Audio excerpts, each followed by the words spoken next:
NBC Sports Radio AM 1060 KDUS Tempe Phoenix and KSLX HD2 Scottsdale Phoenix.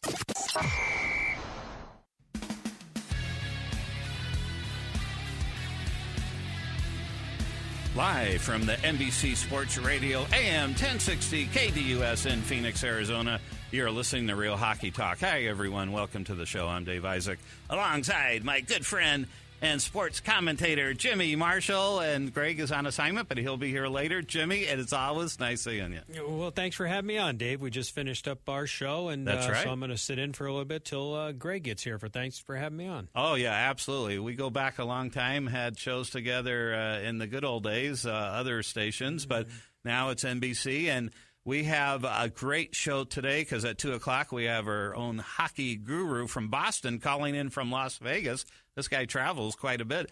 At 3:30, Andrew Santino performing tonight at Rick Bronson's House of Comedy. He'll be calling in too. And we are honored and excited to have a guest in studio who's an incredible, talented one and a wonderful human being, a great leader. Mike Neely, Executive Director for the Fiesta Bowl. How are you? Well, good morning. Yeah, I'm wonderful and glad to be here. It's so nice seeing you again. We go back a long way, maybe 7 years at least. Sure. And it's always nice because this is, of course, Real Hockey Talk. We're not going to talk a whole lot of hockey, but, of course, you were the former president of the Phoenix Coyotes, now the Arizona Coyotes. Right. You remember the good old days. Yeah, I have some hockey in my background for sure. You bet. Oh, yeah, and of course the Minnesota Wild. You worked there, about 4 years, I believe? About 4 years there, back in the early 2000 range. Yeah. Strategic planning and finance, and I think you headed up or did something with their charitable 501c3 organization. Right. Too. Yeah, there was a few different things that they had me doing, but that was a nice time. Expansion team at the time. A lot of things were going on, and the hockey in Minnesota, as you know, is pretty crazy. So it was a fun organization. It's called the Hockey State, right? The State of Hockey, or the State of Hockey. Boy, they love their hockey, and man, they're doing well this year. It's great to see. I still have some friends there, of course, and they've done a great job over the years. But it's been elusive to get super deep into the playoffs. I'm hoping for them that this is their year. Well, it could be the trade. I guess we're doing a little more hockey than I thought early on, but let's go with it. Martin Hansel goes over there. A nice improvement for the Wild. Yeah, I think he's going to bring a new level. Big guy, strong center. I think that'll hopefully maybe give him that extra edge. Teams always look for that big, strong center, and Minnesota got him. And let's see, I think the Coyotes got a number 1 draft choice this year, and I think a second round, they believe. That I think a decent trade. I think what it does for the Coyotes, though, is, here's a guy that matured. They had Hansel only one team his whole career. Mm-hmm. Arizona, still sort of a young guy. So it's sort of maybe, the draft choices usually don't come in and, shine right away. Some of them do, but not all of them. Well, hopefully they'll make something out of that and build with those choices. So. Well, it's all about building assets these days, I guess, and you probably know that very well, being the president. And it certainly is, and it's never there's no promises for anything there, but we're hoping that our hometown Coyotes can put it together, and we'd love to see them make some good runs. Oh yeah, especially here in Phoenix if they stay. We'll talk about that later, Jimmy. Well, I was going to say, you're talking NHL. Something that the NHL's done the last few years, they're stockpiling draft picks, and teams weren't doing that for a while. They don't want to give up the number 1 picks. You were right. They got a good deal in Martin Hansel. But I think so. I think one of the reasons why a lot of trades really didn't go down is because people were asking for first and second round picks, because hockey has gotten so popular and the players are getting better, and the guys that are really starting to come in now, and nobody wants to give that up anymore, and they want to build through the farm system. Oh, sure. And, have the strong foundation again. Was it disappointing that I thought maybe the Coyotes would challenge for a playoff spot this year? Yes, but the core guys that they have going, and you're starting to see that with a lot of teams. Look what Edmonton did. That they were bad for so long, and now they got and they're starting with the draft picks and everything. Yeah. Well, they finally, of course, getting Connor McDavid was a key element, so they could trade Taylor Hall for some defense, and that instantly pretty much put him on the map. But having a McDavid is, a generational player, right? Talent makes some difference. You don't have to go too far back to a Chicago team. When I first got into, at the Wild, those early 2000 years, if you remember, Chicago was not very good. That's right. And then along comes, a couple of guys, Taze and Kane and, some winning, and all of a sudden, look what they've done over the last decade. Phenomenal. I remember that year in the draft. Kane, number one. I can't remember. Who was the guy? Van Biesbroek? No, not Van. Something like that. He went to Philly, though. He's on Toronto now. And then Kyle Turris, number 3. Mm-hmm. And, of course, when he was a Coyote, not so good, but playing very, very well since he's gone to a different team. He's one of those guys that it wasn't the right spot, and I think he obviously didn't work out in the Valley here, but he's had a pretty decent career. Oh yeah, definitely a good player. But that Kane magic, he's definitely has great hands. So let's talk a little bit about the Fiesta Bowl. This is your 4th year, I believe. Just finishing up my 3rd year. Okay. So we did 3 games under my belt as far as the Fiesta Bowl games itself. But as you know, and good games too. Yeah. One was Ohio State, wasn't it? Sure. This last year. Phenomenal. They've been down. They visited us a handful of times. This year wasn't their best visit, if you remember. Yeah, they didn't end up putting any points on the board, and it was a tough year for them. Yeah. But they were. But 2 years ago, wasn't it? Notre Dame, the year prior, they were here with Notre Dame, and that was a different game. So it's exciting. Well, people love football here. Yeah, still the king of sports, I think. It seems like the NFL to argue is. That football, NFL certainly is huge. Yeah. And although Fiesta Bowl, we're early. We're one of those early mega events that came into town, and you probably know 1971 was the first game that was played. That's right. And wow, I bet you weren't even born then. Well, I was probably 6 or 7 years old. Yeah, you look pretty young, I got to tell you. I think I know how old you are, but you look younger than you probably really are. So tell us a bit about how this transpired. I mean, you were the president of the Coyotes, went through the bankruptcy years. That was very difficult, did a great job. There's no doubt you got some the team was recognized as, the 6th best franchise, ESPN, I think, for overall. Yeah. So you and that was your time frame. So it was a heck of a journey. I think coming from Minnesota at the time, and then kind of being recruited. They had a need down here it was a CFO position. So when I came down here, I was a number guy. That's right. So that was new to come down to the Valley. I was a little bit familiar with the Valley, having some grandparents, and my mother had moved down here. So I had some visits, but didn't know the Valley.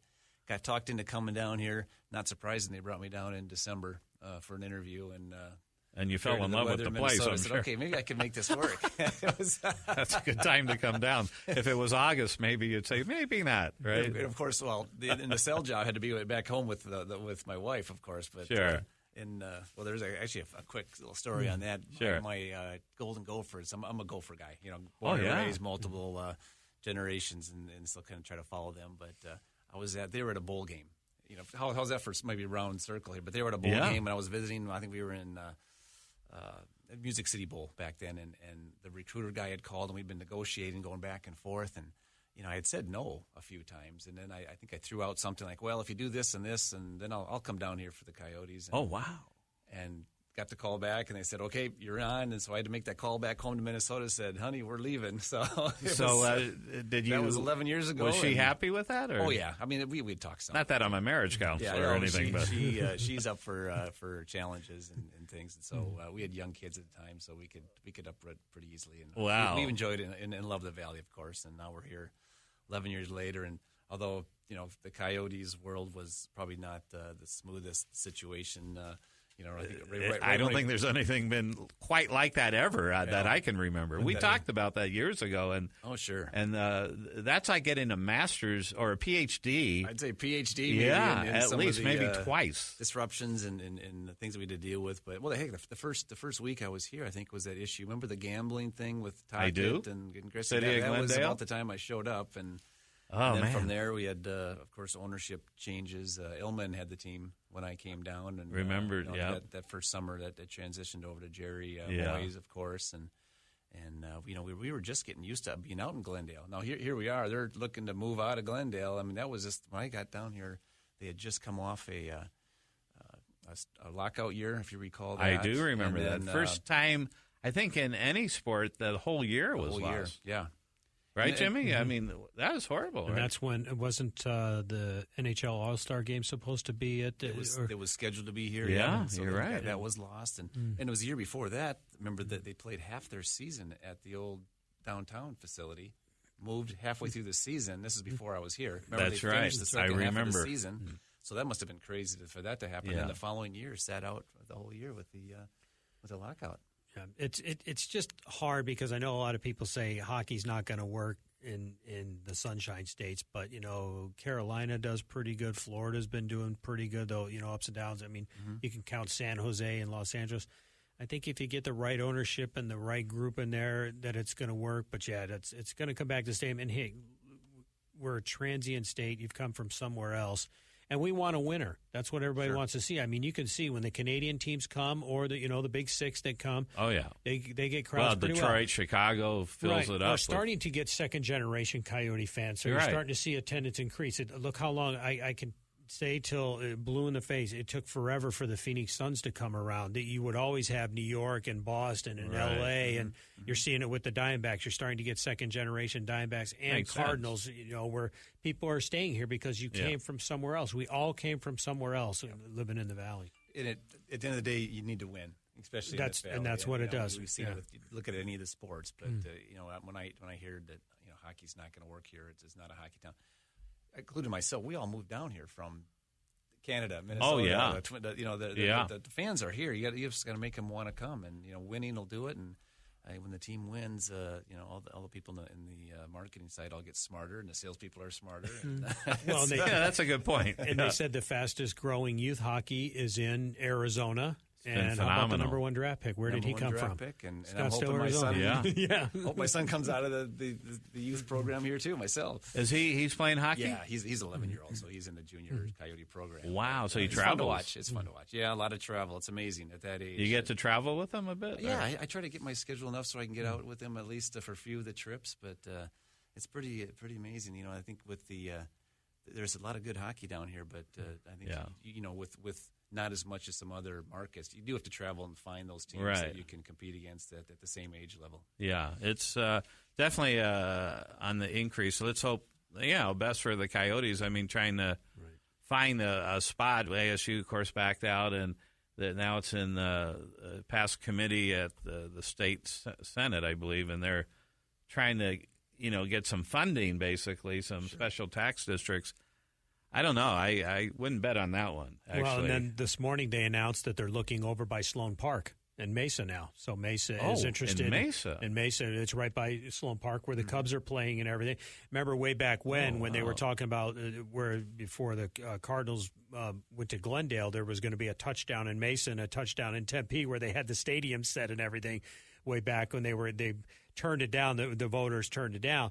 But that one piece of land that is still out there by Sloan Park, and they reported late yesterday that the Ice Edge Holdings and Anthony LeBlanc, they were out there in Mesa and they're looking over at Sloan Park to try to get it. And you wonder now if ASU is going to team up and do that. You're within minutes from where they were talking about putting it at the old Karsten Golf Course. So it's by a freeway? Yeah, it's right off the 101 and the 202. I mean, you know where the Cubs' new spring training is. Yeah. It's right next to it. So we'll have to see how that progresses. Well, they better sort of hustle up a little bit. I mean, I guess they extended their lease another year. Yeah, it seemed like. But for the sake of hockie, I just hope that things can get settled in, outside and off the ice and focus. It's great that we have a Division I team and ASU. Oh, that's fantastic! That's awesome. That's just going to be. They did see that, and they put up some decent Coach wins. Powers? Have you met him? I don't. He's been on our show many times, and phenomenal job. First year, full schedule. Division I, and I think they certainly were below 500, but they actually beat some top 10 teams. They beat Ohio State. That's incredible. It was a nationally really, televised game, and yes, it was. The club hockey has been huge out here. ASU winning the club championship, and then they were runner up, and so they did good. It's just it's going to come down to, like you said, they've got to put a winner. It's everything. You know that with the Fiesta Bowl, if you get two dud teams, it's going to be a struggle to get, like you said, we're always going to have Ohio State. We're always going to have Notre Dame. You're going to get those. But when you get maybe a Florida team playing another, team where there's not a lot of cold weather. They don't really want to travel out too much. Remember a few years ago, Connecticut, they thought maybe UConn would really travel well pretty good, and they had a hard time, selling it out. So, like you said, it comes down to marketing. You got to put winter, and you got to be able to market.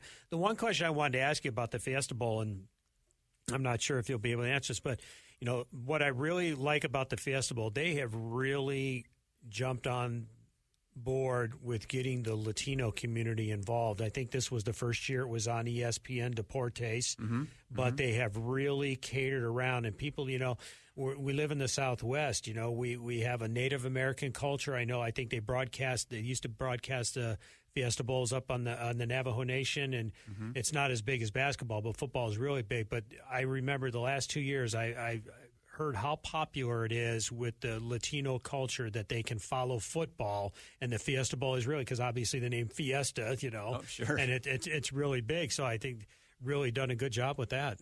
Well, the Latino culture, of course, we are in the Southwest and in this valley. I mean, if you look at the demographics, they're changing, and I think that group continues to grow and grow. And football is a great sport, and I think the Cardinals have done a great job embracing them. And it's really about just growing the fan base, and the valley is growing, and the Latino population is part of that. And we certainly embrace that. Oh yeah, there's no doubt. So tell us the situation, the story, how a finance guy, strategic planner, which is near and dear to my heart, being a CPA. However, how did you get to be such a great marketing guy and sales guy?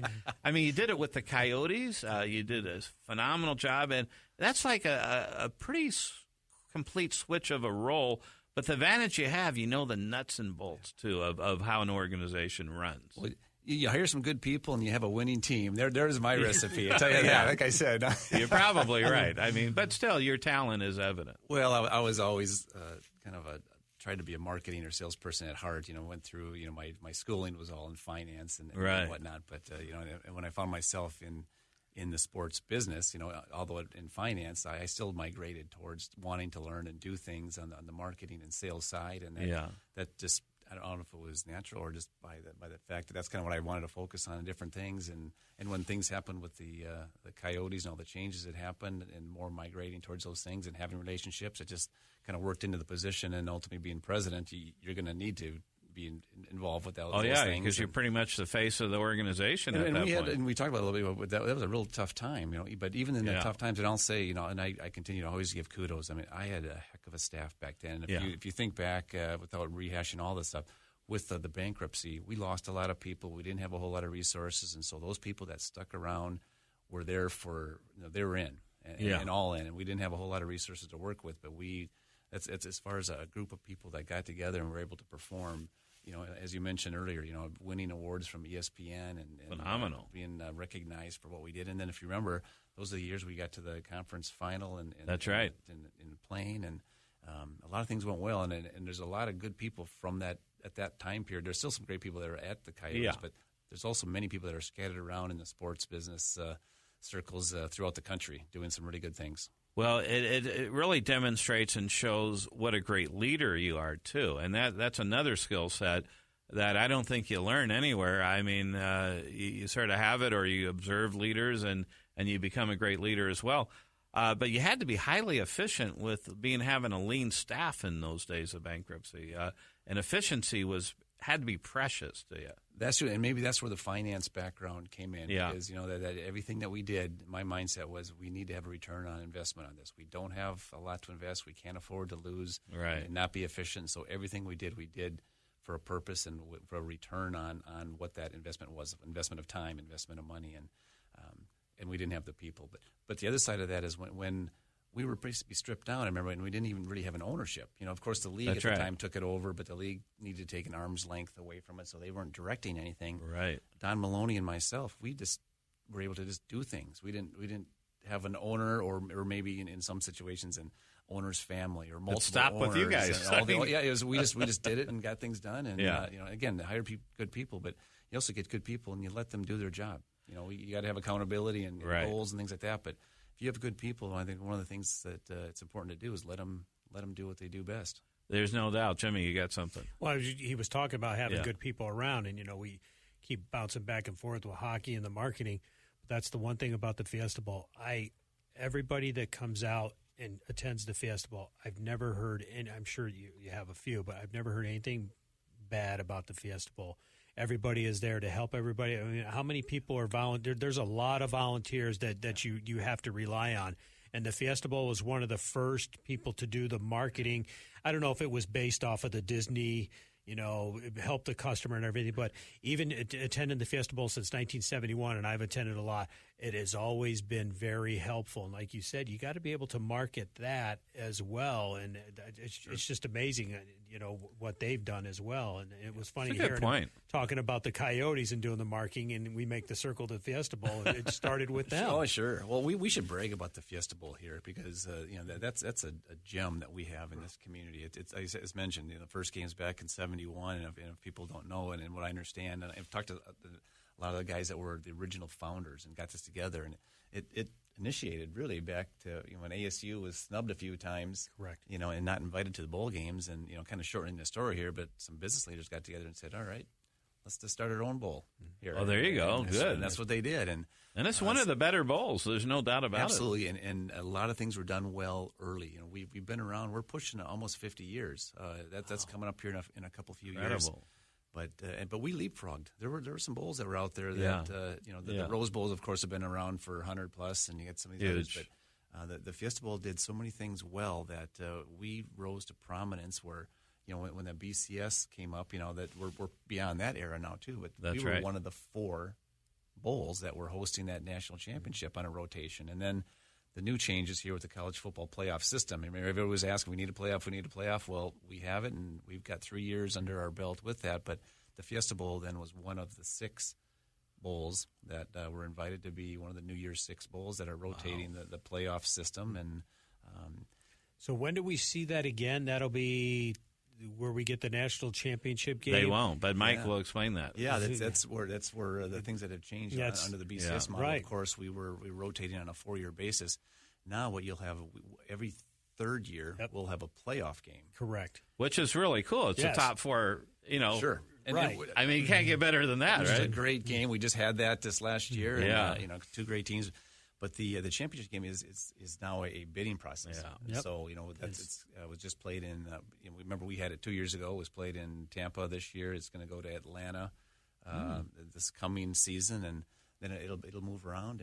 But it's a bid process. How far out do they go? Is it like 2 years? It's out. There's 3 more games, and then I think this fall there'll be another bid process, and so they'll so Atlanta. So 2 years Atlanta. 18, 19, and 20 will be.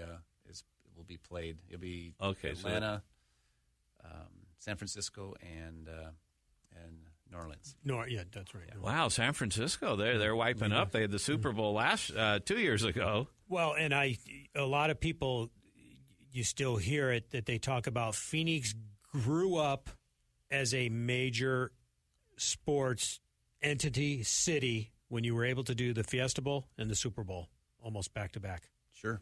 And that's that's right. We had them together, and you were able to pull that off. You only had a certain amount of time. Obviously, you probably tell more than I did. And then you heard everybody say that they were able to pull that off. It's going to be a little similar this year. We do have spring training baseball going on right now, but to host Final Four college basketball is going to be huge too. That's for sure. And they based it on the fact that Phoenix was able to pull the Fiesta Bowl championship game off and the Super Bowl off, and they said Phoenix has landed themselves as one of the bigger markets now to do this.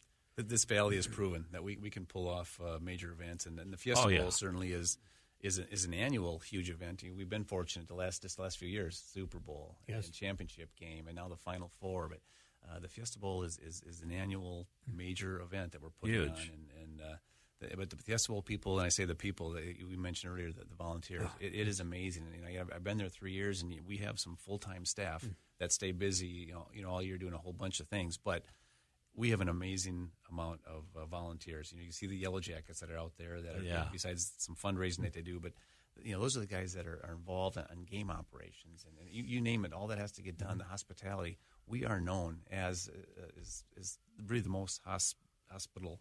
And when they come, when teams come here, they go away. Win or lose. I mean, they're all here to win. But even the guys that can't walk away with a win, tell us, this is some of the best experience that their student athletes have. And if you remember, we also do the Cactus Bowl. That's right. The next tier level bowl. We've had teams, and this year Boise State played in the Cactus Bowl. And if you remember, it was only a couple of years ago that they were playing the Fiesta Bowl. They told us they felt experience was the same. That's right. And the administration and the We're going to take a quick break right now, and we got special guest Mike Neely, Executive Director for the Fiesta Bowl, in studio along with Jimmy Marshall, and we're going to talk about a fun event coming up next week. I can't wait for you to describe this.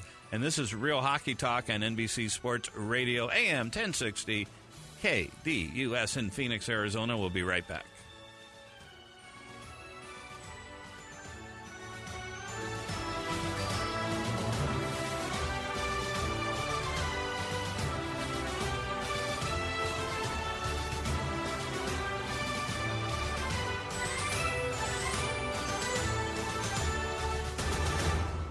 MMA Fight Radio covers the UFC, Bellator, Duel for Domination, and everything else in the MMA world. Thursdays at 6 p.m. on NBC Sports Radio AM 1060.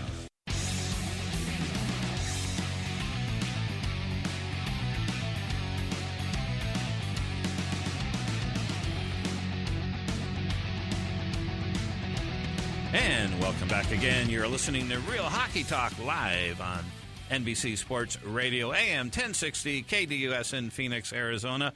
I'm Dave Isaac alongside the great sports mind Jimmy Marshall and special in-studio guest Mike Neely, Executive Director for the Fiesta Bowl. Jimmy, you have another good question, I know. I had a question for him. We had the Cactus Bowl, obviously. Down in Tucson it was the Copper Bowl, and then they had is there a chance that we could host a third bowl game? I know there's too many bowl games. Didn't they just cancel the Poinsettia Bowl?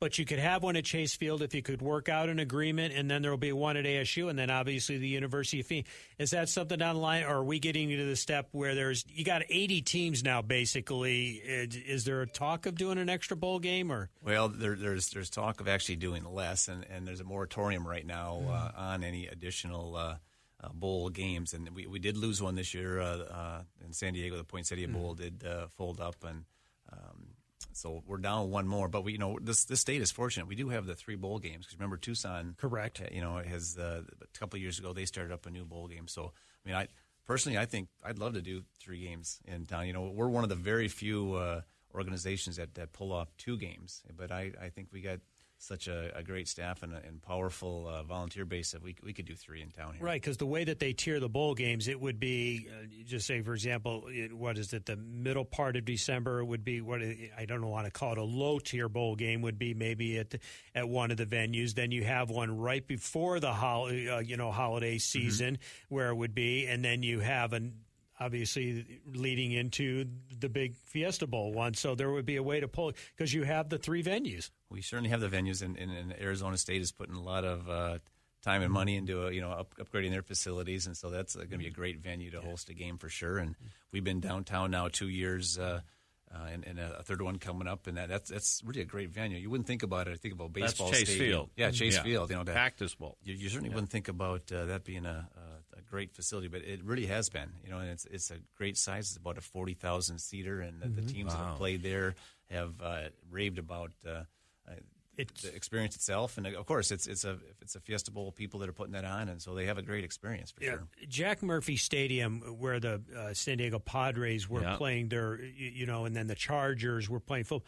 That was a baseball stadium, and you were trying to put a football team in it.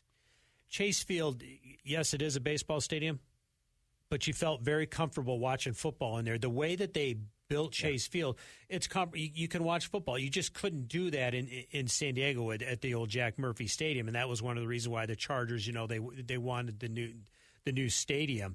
One other question before Dave's going to bring up the charity on the advertising. We've had it was Sunkist Fiesta Bowl. It's been the Tostitos Fiesta Bowl.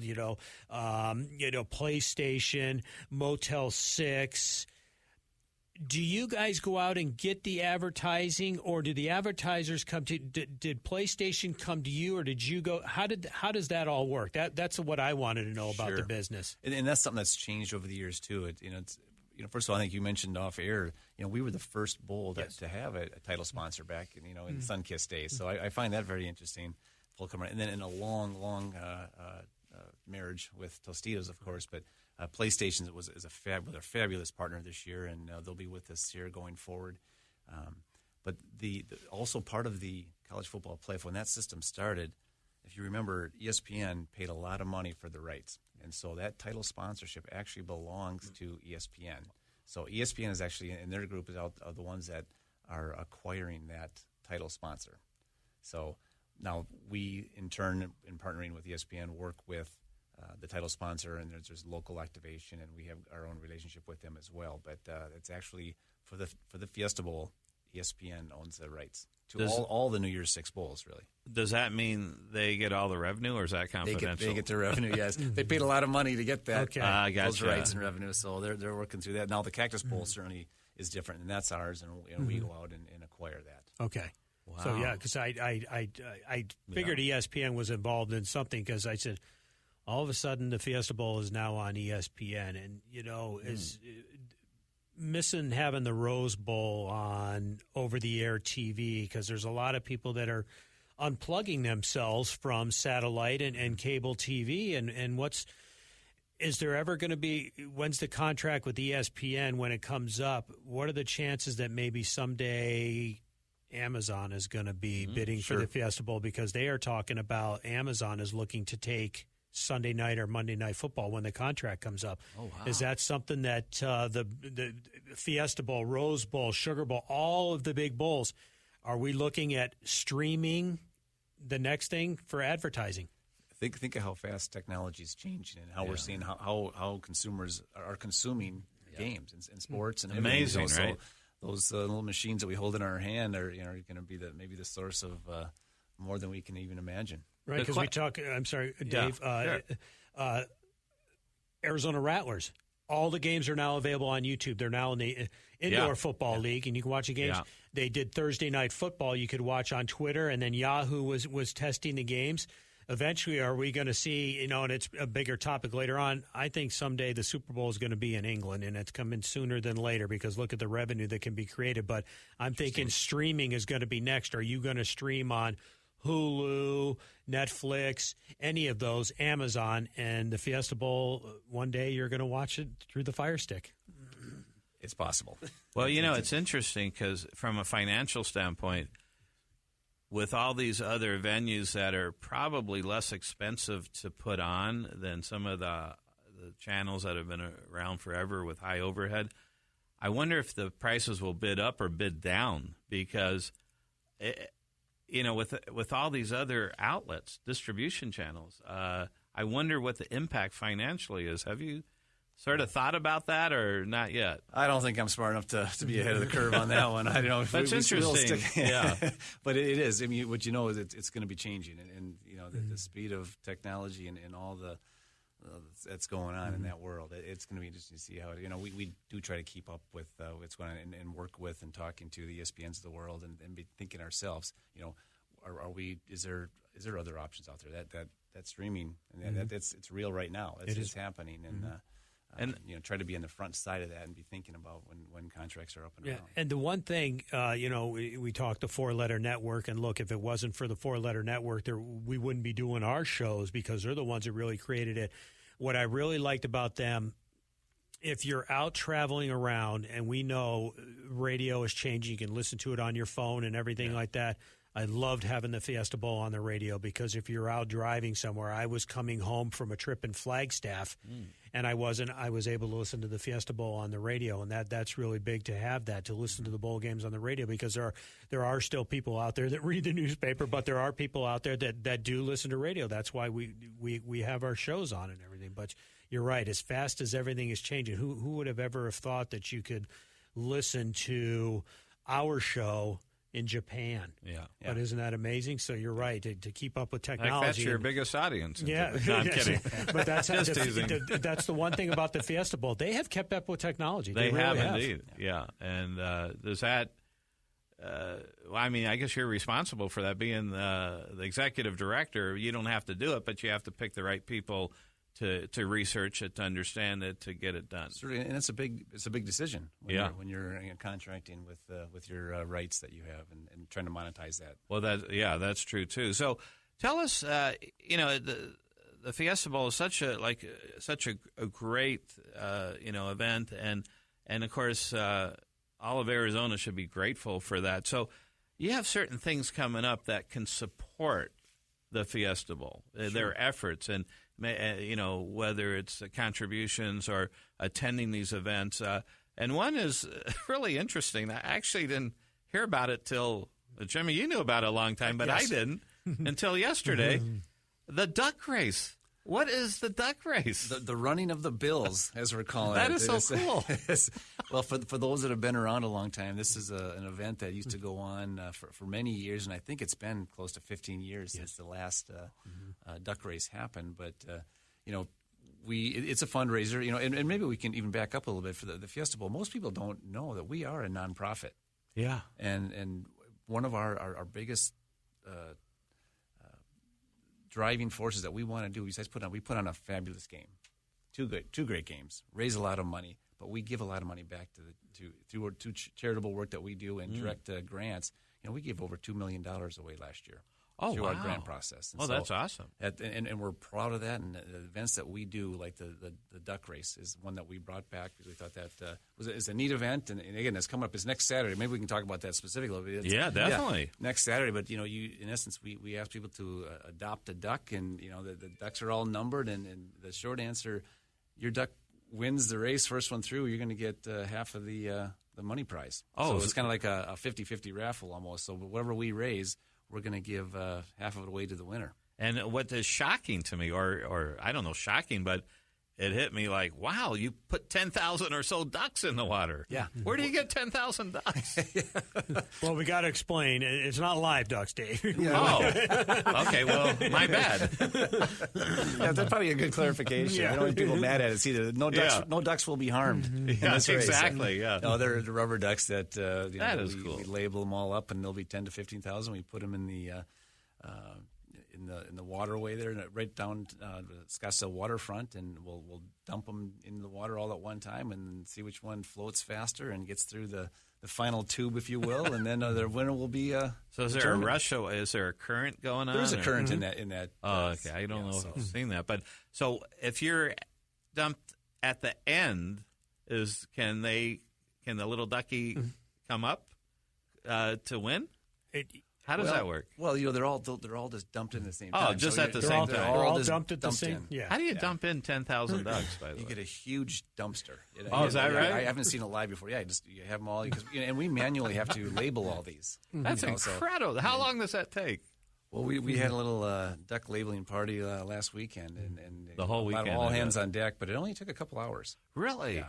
So, and that's a project in itself. But the one that I remember is they put them in a dump truck.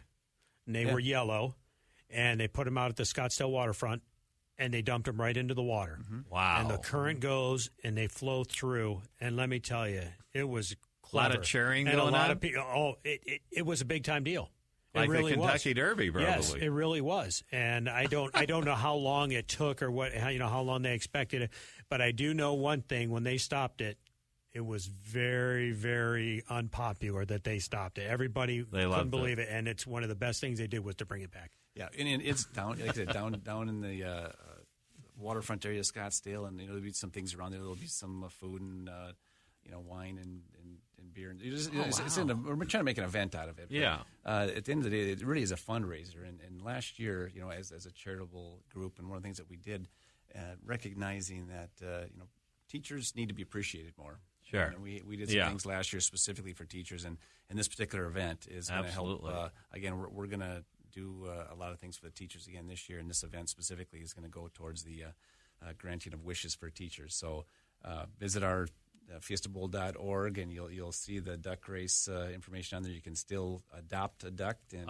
and get in for the potential win, and we're looking for having a great event. Are we going to do it live on the webpage? They can follow it. Do you know if they see, like we're talking, streaming? Can somebody watch? I should know that, and I think if we're not planning on it, we should plan on it. That's a great idea. I'm marking it down right now. Or, Facebook. Somebody's going to be there with a camera, and it's going to be live on there. Or better yet, come down and see it live. That's it shouldn't take too long, but right. and a lot of the people down in the area would love to have that. Is there a deadline to participate, to adopt the duck? Do you know, or should they just go to the website and? Yeah, go to the website, but even the day of, you can come down there and adopt them. We'll do it right on. So there'll be people walking around, of course, with baseball in town. A lot of fans will walk around that area, and so we're hoping to get even day of. Can you pick a number if you're early enough? They're random numbers. So. Oh, darn, I want 99. And you know why. That would be a good number. Right, and he was talking about, obviously, spring break starts, I believe it's in the Midwest and the East so everybody's going to be out here, and it's just a good time to have it. Oh, yeah. I have a feeling the weather's going to be pretty good, and so, it should work out pretty good. It would be nice to dump it in Tempe Town Lake, with all the water they've been dumping in there and watch it flow down the Salt River. But, next year at this time, we may not have that. We've been fortunate with the rain and everything, but wouldn't it be nice to go down the Salt River or McKellips where it's flooded and it's closed right now? But next year at this time, we may not have, But it's really one of the most clever ideas. Whoever was behind that, it was amazing. It's really good. And Dave, we can't stress enough how much they do for teachers and the charities. It's funny you go into an organization or even into a hospital, and you just see the Fiesta Bowl logo and the foundation, the Fiesta Bowl Foundation, and everything that's on there, and what they do, like you said, for the teachers and everything that's involved. And that's the one thing that people forget is the amount of money that the Fiesta Bowl gives to charity, and I appreciate that you talked about, was it $2 million last year? Just last year, and hoping to do more this year, and we're trying to get that message out, and the message is getting out there. Our grant process is an annual grant process, and more are asking for funds, and so many great groups that are doing great things for the Valley, and so it's great that we are able to help fund others that are helping the community make it a better community for all of us. Being able to be successful and having that money to give away, I mean, I hope that the more success that we can have, the more money we can give away. And that's one thing that's certainly different from my previous world in professional sports. And there's nothing wrong with it, but that's for profit. You have wealthy owners and very expensive talent, but here we're it's still collegiate sports, and we're raising money, and whatever money we raise, we're giving it away and keep it in the state. Which is really cool. I mean, you had a $500,000 wishes for teachers, 100 teachers across the state. I think it was last year, 5,000 each, I believe. Yeah, that was a neat. Maybe we should talk about it. It was a neat little event that it kind of came up, and we weren't sure. We knew that education teachers were underappreciated. We wanted to do something for them, and we knew we had some money that we wanted to give to them, and we went. We just kind of brainstormed. So, well, maybe we should give them school supplies. Maybe we should give them iPads, then it kind of hit us. Obviously, well, let's ask them what they want. Mm-hmm. And we just asked them to send in, it was a very easy form. We tried to get the word out and said, tell us what you want for $5,000. And we pegged the amount, and we said we're going to give $5,000 away to 100 teachers on a random basis. And we got thousands and thousands of requests in, randomly drew them, and we got the help of some people around the Valley that jumped on board. And certainly we're very, very happy to help support education and teachers, and so important. The Alice Coopers of the world. We just stopped by. Yeah, we're glad to help you. All those, we just drew names and we let people know, and I think we put a lot of smiles on the teachers' faces, and then we asked them to come into the Cactus Bowl, and we honored them on the field during the game, and then some of the other things that we do. The field itself. We're talking about Chase Field. That's not a football facility, so we have to bring in the field every year. We take that field and we donate that field to a school, usually a lower income area school, and replace their field with a good field. And there's a lot of things that we are doing and love doing. And Dave, I've mentioned many times I have a sister-in-law that is a teacher, and my sister is a assistant superintendent in the Madison School District. That's right. It's just amazing what the Fiesta Bowl does.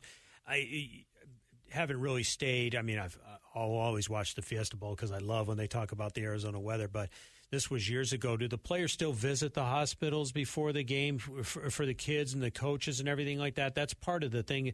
And I could be wrong. I know when they used to do the East-West Shrine game, the Shriners were dead. Mm-hmm. But I know the Fiesta Bowl is behind it because this was many years ago when I was in high school. You're talking 30 years ago. Shadow Mountain High School was the newest school, and they had the biggest stadium, and Penn State got to come there. And part of the thing with the players is they met with some of the high school people and all that, and then go into the hospitals and things like that. Is that something that the players still do? Yeah, the schools have been great. We set up when we offer the ability for them to go out and do something in the community, and every year, all 4 of the teams with our 2 games, they look forward to that, and almost sometimes the majority of the team will go out. So, yes, they're visiting the hospitals, they're visiting schools, they're doing projects, they're visiting food banks, they're doing things. And so that's a great part of what we're able to do and they want to do these things. We're not pulling them to do this. They're looking forward to coming in and helping and giving back to the community that they're going to be playing their game in. You got a bunch of different things I'm reading about, like Kaboom playground builds.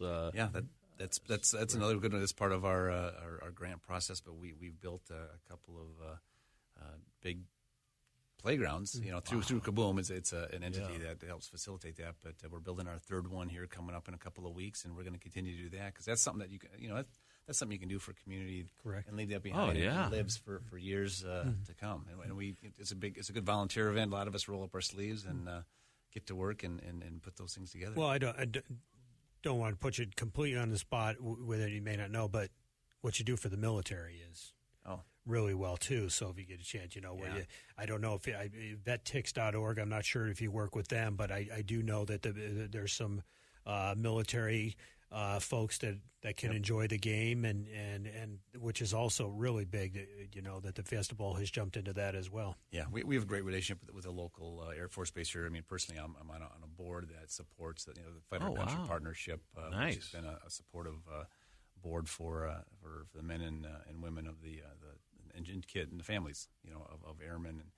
And we do the tickets for soldiers, and we ask people if they want to donate and bring soldiers in, or sometimes when we get teams that don't sell through their allotment and they give us their tickets back, we make sure we line up and get those the airmen, the people from the military and heroes, really, that no doubt maybe wouldn't be able to get to the game otherwise. So important. How did the flyover work? Do you have to contact them a month ahead of time, 3 months ahead of time, and start working this out so they have enough people there? And it's got to be calculated at a certain time, and you got to do it right during the national anthem, just as you're getting at the end. That's a little bit of a political piece there, and but the military is supportive. They like to they like to show off their stuff as well too. Sure. But it's there's a lot of paperwork. It does have to go all the way up to the top, and we actually have a retired Colonel F-16 pilot on our staff here. So that helps. That kind of know where to go to, and myself being involved with a little bit, so we might have a little bit of inside track, but it's a little bit more difficult than you'd think. I can believe it. Bureaucratic red tape sometimes. It was neat. It was fortunate to have that. We had the new F-35 and the generation plane flew. Our parade this year. Did a flyby out with the parade. So that was a neat addition to the. So you got a bunch of stuff. I mean, Read Across America Day, Guinness Book of World Record for longest high five chain. Just so many different things. So, do you want to talk about one of those? And also, we only have probably a few minutes left in the segment. How can people also volunteer, contribute, support in any way you want to talk about that? Well, the easiest thing is, going to fiestabowl.org, and you get to our website, and that can direct you in many ways. But, we need hundreds and hundreds of volunteers, and there's thousands of volunteers. But if you really want to get involved and you want to earn yourself a yellow jacket, that's the special one. If you want to be really a part of volunteering and helping raise funds for us, and we have a program that you go through to kind of get accepted into that, and that we are looking and always welcoming strong people that want to get involved, really involved on a year-round basis with the bowl. Otherwise, when we have those events, there's lots of volunteers that are needed for everything from the hospitality side to the parking and the whole thing. So if you're interested, get to that website and you can find yourself some information on there. And you'll also see all the different events that we do. And you sort of mentioned a few of those. Yeah. I mentioned the parade. That's another big one that happens right around the game time. But that's what I understand is the largest single-day event in the Valley. There's 100,000 people that line the streets for that parade, and we're continuing to try to improve that. And that's a great event. And it's probably an opportunity. It's a free event, so it's one of those nice events that that you don't have to buy a ticket for. You can come out and have some fun and enjoy a parade for the morning. I think it's the Fiesta Bowl history, and I'd have to look it up. But the Fiesta Bowl history, they've had wind, rain, snow. They've had temperatures from 30 degrees all the way to 90 degrees during a Fiesta Bowl parade. Is that right? And isn't that something that you can have one at 90 and then isn't that something? But there was actually, I want to say, maybe 1973, and they had the Fiesta Bowl going up and down Central, and it started snowing. Did it really? Yes, and it was actually where it actually stuck to the ground a little bit, and then it was real interesting because just as the parade was ending, the sun came out, and it just, and it why it was snowing, though? So, I know the answer to this. In recognition to Mike Neely, where his roots are, Minnesota. He wanted, it was a sign. They knew I was coming. Yeah, exactly. But, everybody, and it's true, that, you try to plan it on a certain day, and you're banking that the weather, that it doesn't rain or whatever, the wind and everything. It'll be raining, but it's not necessarily a cold rain. People will stand out there wearing the shorts and everything like that. You're just there are people that have attended every Fiesta Bowl parade, and you will meet them. They have them on the news. They used to have I don't know what the mascot is now. I'd have to look it up. But there are people that have attended every Fiesta Bowl parade, and now their kids and their grandkids are doing it. It is a huge event that goes on out here. Yeah, that is huge. And can you believe it? We're at the end already of your segment. It's been such a pleasure, Mike, having you on our show today. We'd love to have you back and fully support the Fiesta Bowl, what you do for the great things you do for community. Well, I'd love to come back, and I appreciate being able to come in and talk about the Fiesta Bowl and kind of getting the message out of, besides the football game, all the wonderful things that we do. And for people that want to get involved, hit that website, and we'd love to support. Yeah, I don't think people realize it's more than a football game. Yeah. And I think that's really cool. So, Mike Neely, Executive Director for the Fiesta Bowl, thank you. It's also always nice seeing you again. We go back about 7 years or so from your days at the Coyotes. Let's hope for the best for them, but we certainly hope the best for the Fiesta Bowl. Much luck. I know you're got your contract extended. That's a credit to you, and we appreciate you so much helping out the state of Arizona, city of Phoenix, and surrounding areas. And this is a Real Hockey Talk. And again, thank you, Jimmy Marshall, for sitting in here. I know you got to scoot out of here. Greg will be here momentarily. And we have Rick, our hockey guru, calling in at 2 o'clock from Boston, actually from Las Vegas. This is Real Hockey Talk, NBC Sports Radio, AM 1060, KDUS. We'll be right back.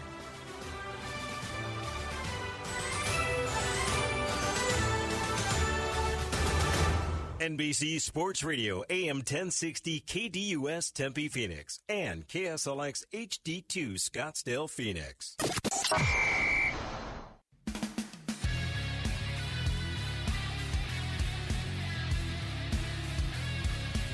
And welcome back again. You are listening to Real Hockey Talk live on NBC Sports Radio, AM 1060, KDUS in Phoenix, Arizona.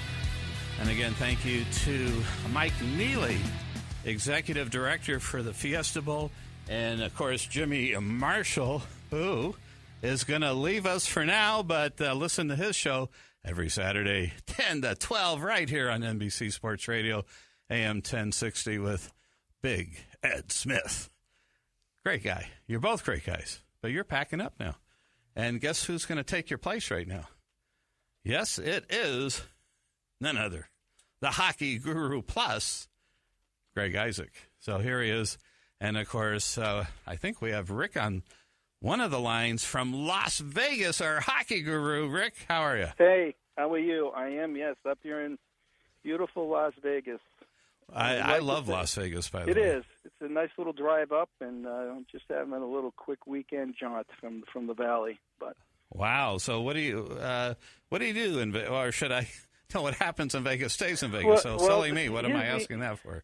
in the typical, when the Patriots were winning the Super Bowl, my wife and I were sitting on the edge of our seats, and the game's ending, and they won, and we're jumping up and down. Then I looked at it and I said, you know what? It's in my drawer of my desk. I forgot I had a Patriots to win the Super Bowl ticket from the Flamingo that I had bought earlier in the year. Oh, so, wow. Yeah, we're up here to cash it. Just nothing outlandish, but enough to have a nice dinner at a fancy steakhouse and have a nice bottle of wine. So we decided to turn it into a little weekend. We'll be back in the Valley tomorrow. So. Well, that is fun. Yeah, Vegas is always fun. My favorite part, really, people watching. Look, the lights are awesome, but also the shows. Are you going to take in any shows?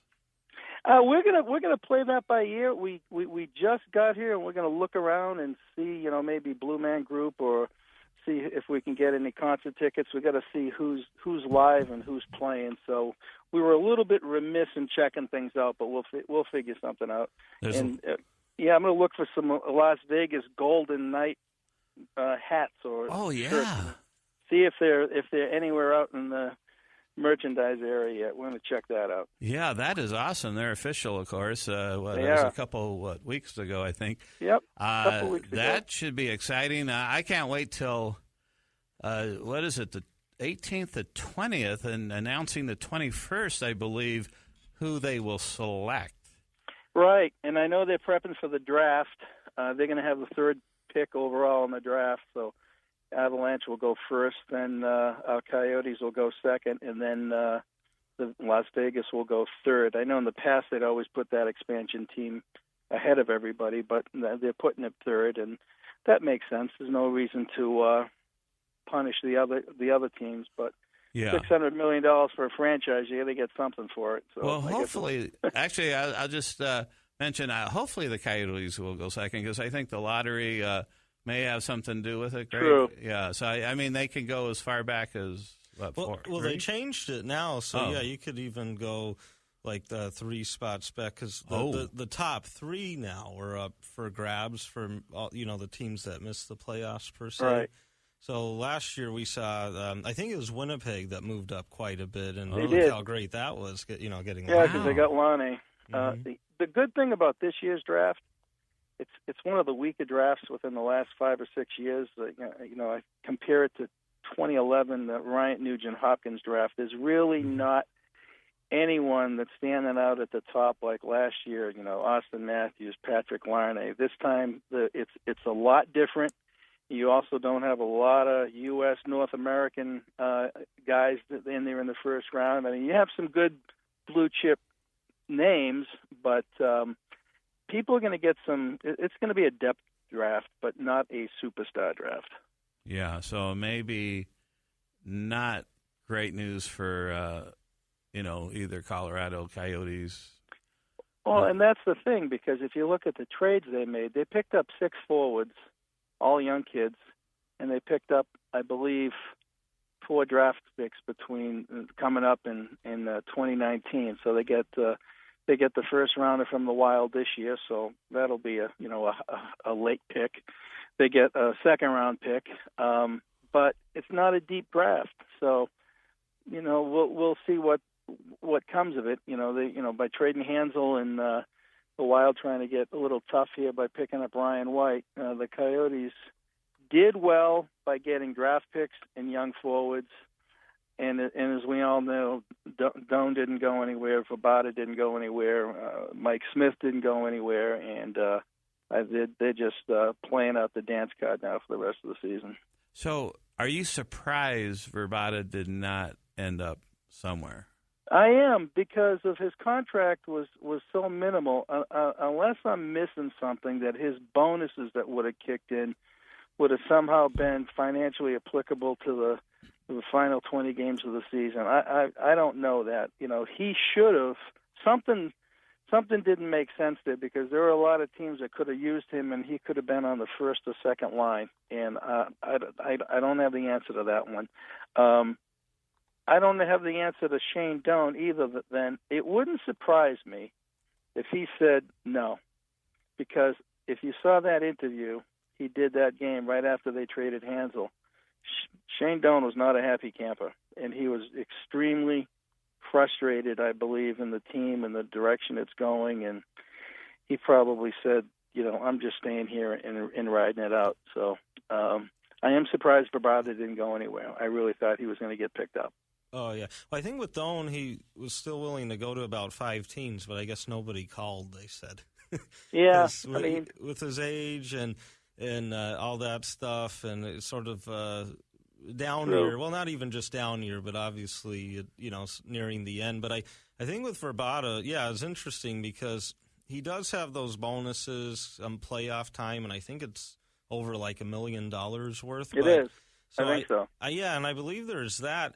The thing for the Coyotes, I mean, I know John Scheike, general manager, had said, he had put a cost really to trade him. Now, I think some speculation is he wanted at least a second-round pick. If he didn't get it, he wouldn't move him.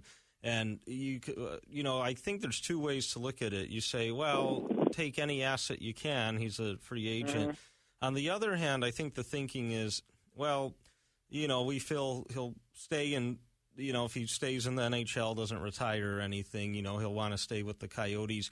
But I think if you move him, even though you could just sign him in the offseason, I don't think they would have, because they just said you can't keep doing that, basically, even though they're allowed to. Right. And plus, they are playing a bit better now. Obviously, they won't make the playoffs, but they might want to start with, have some of the veterans still there. And, he can teach some of the young guys here for the rest of the year, and things about winning, because sometimes if there's that total losing atmosphere, it really hurts the young guys. So I see Scheike's point. I mean, it could go either way. I guess it really just depends on what he was offered, in terms of trade packages. It was an interesting deadline, though. Yeah, we said the other day, is there going to be that wow factor, something that's really going to surprise us? And probably the biggest one was your LA Kings and the swapping of Peter Budaj and Ben Bishop, and and Iginla going to the Kings. And I think it's really the unknown of Jonathan Quick injury-wise. The Kings are all in to try to make the playoffs, and having Bishop in case Jonathan Quick can't go makes sense. Obviously, at the end of the year, you're only going to once again protect one of them. So it's a risky move, but they're going to do everything they can to make the playoffs, and they wanted an insurance policy, I believe, in case something happened to Jonathan Quick. Yeah, and I think they have a lot of back-to-back and stuff to end the year. They do. And so, as general manager Dean Lombardi said, he said we need a number one guy in there every night. I mean, that's right. Our chance to make it is having that. And, it's like you said, you don't want to push Quick way too much because you do that coming back from injury, who knows what could happen. And also, if you look at it, the Kings trying to chase Calgary 8-1-1 last 10 and winners of 6 in a row. Thank goodness for St. Louis losing 5 in a row, because the LA Kings now have leapfrogged them in the playoff spot. I think they sit in pretty good position. I don't know. I saw part of the St. Louis game. They don't look like the old days. No. Yeah, losing Bacchus in the offseason and something about they're a mess. Mm-hmm. Yeah. I mean, they're really struggling. Going back to Ben Bishop, I'm sure you heard too. There's a lot of talk too that the LA Kings did it just to stop him from going to Calgary. Yeah. Oh, yeah. And that makes a lot of sense on that front, because that's who you're chasing. But getting back to St. Louis, something will happen there in the off season. They get to reestablish themselves, and they're searching right now, and they're not getting any answers. But the trade deadline was not surprising. You saw teams looking to the future. Tampa Bay and Steve Yzerman, brilliant general manager, bringing in talent for the future, and making a few moves here and there. The Blackhawks bringing Johnny Oduya back. They're all in, and the Wild bringing in Hansel, and they know the Wild are going to come out of the West. They're going to beat the Blackhawks, and they're going to have to bang. And they picked up Ryan White, and right now the Blackhawks have the Minnesota Wild number, and it's going to be interesting when the playoffs start. But I think the Chicago Blackhawks are in the head of the Minnesota Wild. So, they tried to make some moves, and then, on the other side, same thing. Capitals. I didn't think Kevin Shattenkirk was going to be there. We were talking other teams, Rangers. Great move for Washington. And the Penguins, down defenseman, hurt. They're able to get Hainsey. We talked about that last week. And then they get the Mark Streit deal. So they didn't really miss a beat. And they know that it's probably going to come down to Pittsburgh and Washington and the Wild and the Blackhawks. Many things could change. Obviously, the Columbus Blue Jacket fans out there aren't happy with what I'm saying, or the Rangers. But those teams made the moves. Other teams stocked up for the future. Here's a trivia question. I know you guys will get You're this. going to challenge me. I think you'll get it. The last 8th seed to win the Stanley Cup, and probably the only one that's ever won a Stanley Cup. 2012. Yeah, you know it. L.A. Kings. So L.A. Kings. So even right. though they may be the 8th seed again, right? You can't count them out. With good goaltending, you really can't count out teams with great goaltending, right? Now, in that year when the Kings won, did all the series go 7 games? No, they were quick. No, the Kings were dominant. Yeah, that was the season. That was 200014, where the first 3 went 7, and then the fourth and But 5. in 12, their first Stanley Cup, boy, they were very dominating. Yeah, just rolling past people. They were tough. Man, they were tough. So I think whoever is the top seed, and if they're watching the LA Kings right now, because I thought Quick looked really good, by the way, the last game. Who was it they played? Toronto, yeah. Well, no, he was great. Well, I think the teams, they just, once they're in the playoffs, you don't, obviously you're scouting teams, but you don't really care who you play. You got to beat the best anyways to win. And but I'm sure, if Minnesota had L.A. in the first round, deep down, some of them might go, oh, man, not these guys. Yeah, you don't want to play L.A. in the first round, and nobody wants to play the Bruins right now because they got nothing to lose. Right. Those are dangerous matchups. I mean, Bruins really didn't do anything, and I applaud them for that. I mean, they picked up a bottom 6 winger, Drew Stafford, North Dakota hockey player. Never really lived up to his expectations as a goal scorer, but he's an upgrade from a couple of guys that they have right now. So they're going with what they got, and they didn't mortgage the future. They didn't trade any of their defensemen, and I'm happy for that. And of course, the Avalanche had talking about Landeskog and Matt Duchene. None of that's going to happen until in June. They were asking for way too much right now. That deal, if at all, will happen over the summertime to move those guys. Mm-hmm. So let's ask you that. I mean, Colorado, such a disastrous season. What is wrong with them? They have some talent, but what do you guys think? I mean, who would have thought it was this poor? Well, you get some teams. When you get great hockey players, doesn't necessarily mean they're going to be great general managers or judges of talent. Mm-hmm. And since Joe Sakic has come on board, great player, phenomenal career. Not much has happened there as far as player development and identity. So I think the whole organization has to be asking themselves questions. Is he really the right guy to turn that ship around? And all indications are right now he's not. But the fans in Colorado have to be extremely frustrated because they're used to putting out a winner on the ice, and they're not getting it right now. Yeah, I mean, it's just tough, and the atmosphere there is just, awful. You could tell right now in the room and all that. So it'll be interesting. And the team's quit. I mean, look them on the ice. They're just going through the motions. Oh, they're absolutely. And they're equally as bad at home as away. Yeah, exactly. So that's something.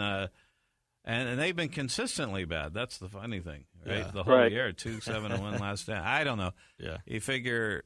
Because about 3 years ago they surprised a little bit. Yeah, it was first year, and now with new coach, new system, all that, and it hadn't worked out. Now Eric Johnson though had been out most of the year, and with his health, obviously for this year, even with him back, doesn't matter as much. But for next year, having him, if they could grab a couple defensemen and figure out, maybe they need another new direction with a coach. Who knows? It'll be interesting to see, new leadership there and just kind of what they decide to do. Because, if they do move Duchesne or Landeskog, let's say at the draft, I mean, the pieces they get, will be young pieces. And so the fans have to be patient. But obviously it's tough because they were in a rebuild. They get all these good young guys. They have that great surprise year. And you think, oh, okay, they'll just kind of keep, better from here. And it's just gone down. Yeah, they made some bad moves. Like when they signed and overpaid Carl Soderberg, who was on the Bruins and was a UFA. Yeah. And I looked at that deal, and I'm saying, see, it's moves like that paralyze the team. Yeah. It was overpaid for just a bottom six winger. It just made no sense, and he's done nothing since he's there, and that's why the Bruins let him walk. It goes back to, as I said, the management of the team. So I'm not going to win any Joe Sakic fans right now, but I haven't seen him do anything that has been remotely responsible. I think most of them agree with you, though. Right. Yeah. But the next 18 to 20 games here, some of the things that I'm looking for is soon to be we're going to have the college hockey playoffs starting, and there's a lot of good kids down there that are the property of some of these playoff teams, and I think you're going to see some kids make a jump and right to the big time. Boston University has I think there's like 8 first-round draft kids on the team, and then I haven't been playing that well since the Beanpot. So if they get eliminated early in the NCAAs, you could see some of those kids like Charlie McAvoy all of a sudden being in a Bruins uniform, one of those defensemen that Colorado was going after. I think you're going to see a lot of college kids trying to make an impact here in the last 10 games of the season. Not ready to go yet. Wow, that's interesting. Yeah, it's next month. The Frozen Four? Yeah, it's right. The conference championships, start now. It winds down all of them. The Hockey East Championship. It's fantastic hockey, and then you have your 16 teams and your Frozen Four. I mean, we'll dedicate a separate. We can talk a little bit more about that because it's fantastic. It's just it is the best. To me, it's right up there with the World Juniors. Watching these 16 college teams that go at it because it's single elimination and Cinderella story. Anybody can win, like Providence a few years back beating BU, and I think they were down 3 goals in the third period, and oops, Providence wins. Wow, that's a tough one. But I think Coach Powers out of ASU, I believe, said 38% of the National Hockey League has the college. Yes. That's pretty substantial. It is. It's made a tremendous inroads, and I know firsthand from back east when I'm still a University of New Hampshire ticket holder, season ticket, even though I don't go to the games. The Hockey East is scouted heavily by the NHL, and specifically, the Pittsburgh Penguins would always have scouts at Hockey East games, and if you roll back their roster. The Penguins alone have done a tremendous job developing college hockey talent here in the United States. Just been phenomenal. Kids out of BU, Boston College. It is a tremendous opportunity for kids, yes, to get the education, but the playing field right now in college hockey. In the past, it was. You went right to junior hockey. You had to play junior A hockey. If you went to college, you weren't going to be a professional. Well, in the last 15 years, that has flipped, and it's almost an even playing field right now because the competition is that good. And you're seeing European kids now coming over from Sweden and Germany playing college hockey. It's tremendous. Anyone out there? Next year, ASU, when teams come to town, it's going to be fantastic hockey, and I can't wait for it. Let me ask you this, little bit different topic. Your biggest surprise, both Rick, your surprise, and Greg, your surprise, biggest surprise in hockey at the NHL level this year? For a player or a team? A team. Let's start with the Western Conference. Biggest surprise. I got one. But I don't want to say because I think you guys will copy me. No. That's easy. Biggest surprise in the West. Starts with a D. Dallas. I think so, right? Oh, I'm surprised. as far as going sideways, yeah. I mean, but really you know surprised. what? Look at the goaltending. They've had the same goaltending issues for the last 4 years, and they've tried to get a number one. I think one of the surprises for me in the West is Calgary did turn it around, and Brian Elliott's had a good year. I did not think he would. So he's been playing pretty well the last half of the season. So Calgary is my surprise out of the West. In a good way. Yes, in a positive way. If you like Calgary. If you're a Flames fan. All right, so for all the Alberta listeners out there, that's a little hats off to them. I think Greg would say that's a bad surprise. It's tough to really say who won. I mean, St. Louis, I didn't think would be this bad. Right. Even when losing Backus and the leadership. But I guess I would say them. I mean, Dallas probably would be my number one choice because they've already said it. So the second choice in terms of sort of going backwards is St. Louis and. Maybe a team surprising in a good way.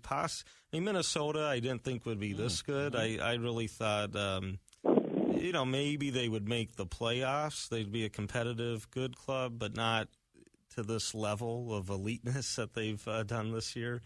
And so, and I think that might be the answer to a lot of people's opinions, on the West. With what Minnesota. About Nashville?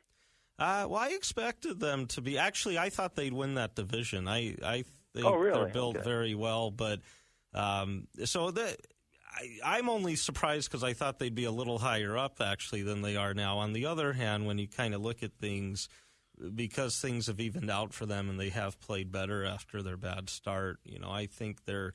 Come playoff time will be kind of around. Obviously, they won't, win the division or anything, but they'll probably get that third seed in the Central and could be a force, come playoffs. Yeah, so we're at the end of the segment here, Rick. If you want, you certainly can join us for the next half hour. You're in Las Vegas. Your call. Yeah, I can hang a little bit because I got to give you my. We can talk a little bit about the surprises in the Eastern Conference, and we'll take it from there. That is great, and this is Real Hockey Talk on NBC Sports Radio, AM 1060, KDUS in Phoenix, Arizona. We'll be right back after this break with Rick, the hockey guru from Boston, in Las Vegas, but lives in Phoenix. And, of course, Greg's here to talk all about hockey as well. We'll be right back after this break.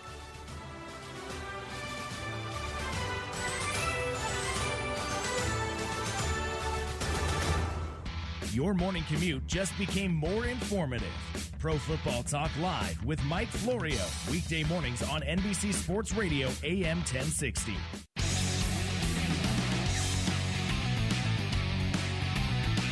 And welcome back again. You're listening to Real Hockey Talk Live on NBC Sports Radio AM 1060 KDUS in Phoenix, Arizona. I'm Dave Isaac alongside Greg and our hockey guru, Rick from Boston, calling from Las Vegas, lives in Phoenix. Wow, that's quite a travel about, I like how I say that, though.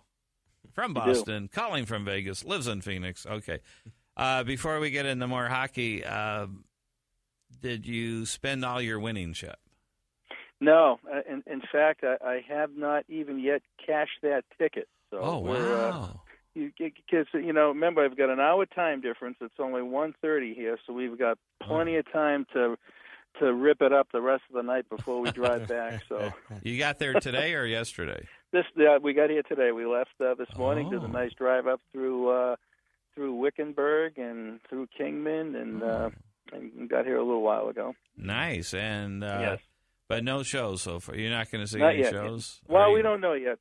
She's on the Google app right now seeing what's out there. Oh, good. A lot of good stuff, but there Saturday night, options. yeah, you still might be able to get some. Yeah, I'm sure there is. Oh, yeah. Any buffets, my favorite. No, we're going to, I can't put a plug in them, but we're going to a very nice steakhouse on the Strip. That's one of our favorites, so that will be. Oh, yeah. Guys, don't talk about food. I haven't eaten today. You haven't eaten today? No, I didn't have time off the soccer early in the morning. I didn't with eat the either little today. guy and all that. Yeah, so I want to put that's a why plug if you in see for me Mod dozing Pizza. off though. a little, it's strictly because I'm sort of in that. Let's weak, order some hungry food, or mode. Domino's delivers, right? Yeah, just wait. But we love Mod afterwards. Pizza. I got Mod to put a is shout. great. Oh my Yeah. gosh! So Rick, you got to try out Mod's Pizza. I mean, it is fantastic. So nice. It is. You've been there, huh? Yeah, we have. My daughter took us there and had our own pizza made, and they're very good, very good. Love the salads too. You can create your own salad, and yeah, it's a really cool place. We love it there, and so anyway, so back to hockey. Okay, so the East, we want to say the biggest surprise, right? Right. What do who you wants think? to go first? I'll go first because I don't think you guys. I think you guys will jump on me saying, "What? That's not a surprise." Maybe not.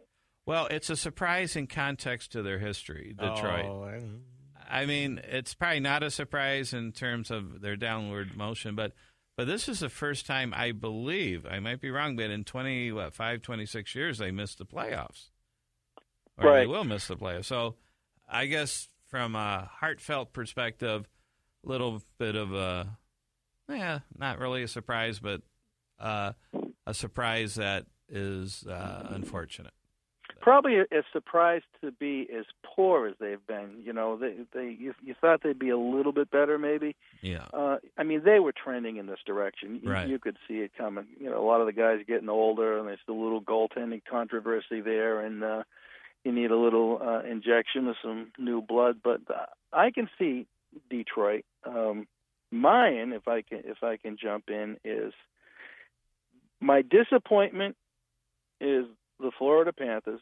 To look what they did in the off season. Now I know they're still trying to fight to get in, but they really jacked up their payroll and went out and made a lot of moves, and it really hasn't paid off. They fired the coach.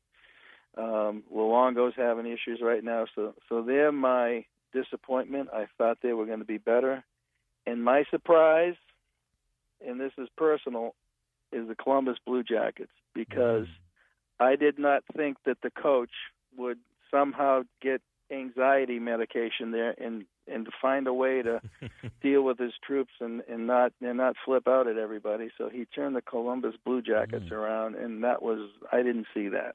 So. Wow, yeah, they've certainly have had a good year. Yeah, and if you look at their roster, there's great players in there. Cam Atkinson, BC kids having a great year, but look at the roster. It doesn't jump out and hit you in the face like the Penguins or the Capitals or even the Rangers. But 4 lines and 6 D-men, and they're clicking right now. Wow, great surprise. Well, Tampa, in terms of disappointment, I mean, yes, I know they've had injuries and that stuff throughout the year, but, they've been able to play without, Stamkos before and do fine. There's just too much there, really, to struggle the way they have. And granted, they have some teams to leapfrog, but they're 5 behind the Islanders for that second wild card spot, and they are playing better. So we'll see. Maybe they could still find a way in. But I'd have to say, if I looked at a team that's surprising in a positive way, it's Toronto. No? Ottawa. Nah, but I don't know. There's really done not. well, too. I thought maybe the Rangers wouldn't be as good as they are in the sense that, offensively, I thought, they may have some trouble. Well, that's the huge surprise is that, Grabner and everyone that just having a great year. So I'd have to say them, because of how great offensively they've been, I just didn't expect that.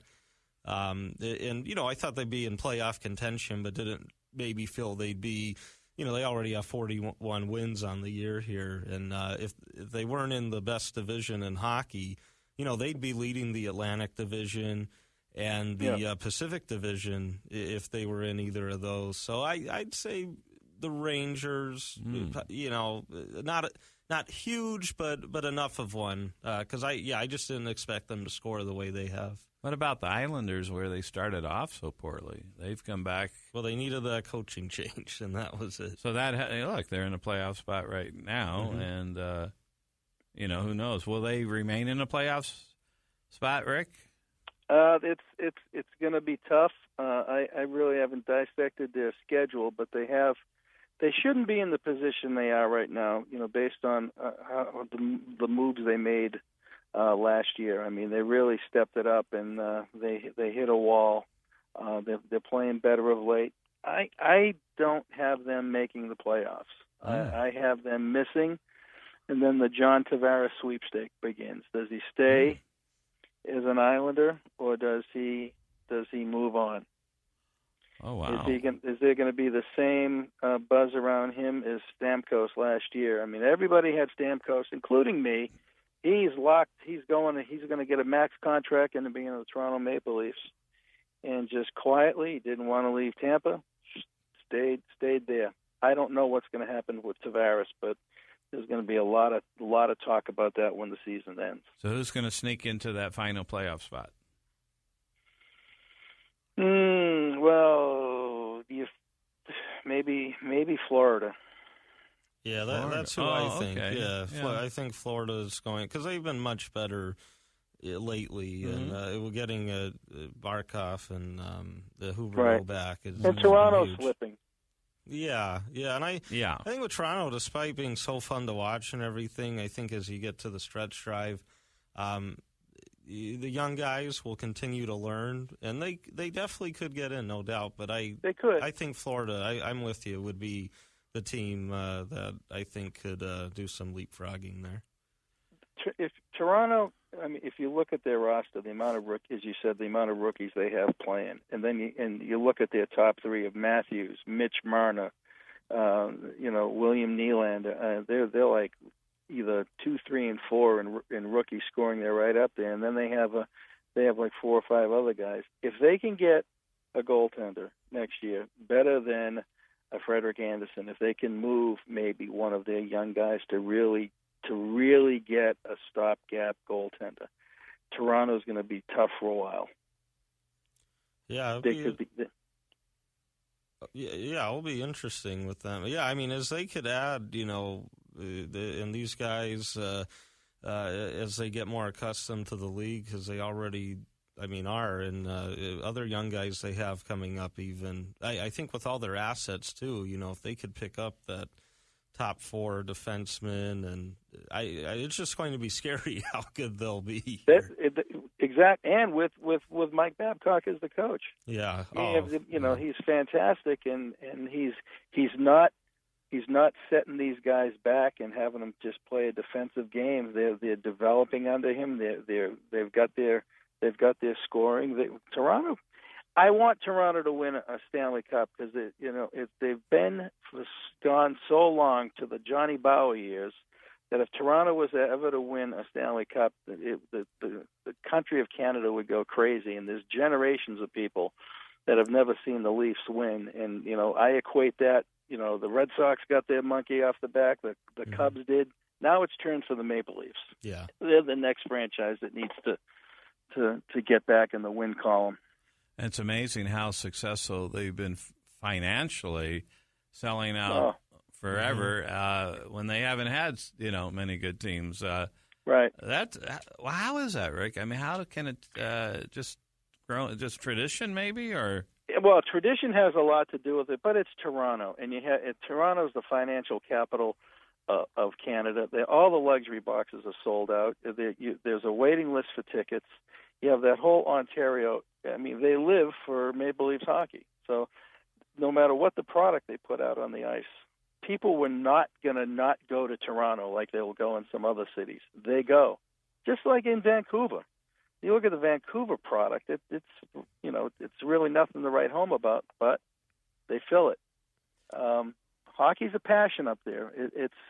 It dominates the life and the culture, and they're going to support their team. And And when they get a winner, it's amazing. I have a lot of really good close friends that are Canadians, and they want their Canadian teams to be there and not have an American-based team win it.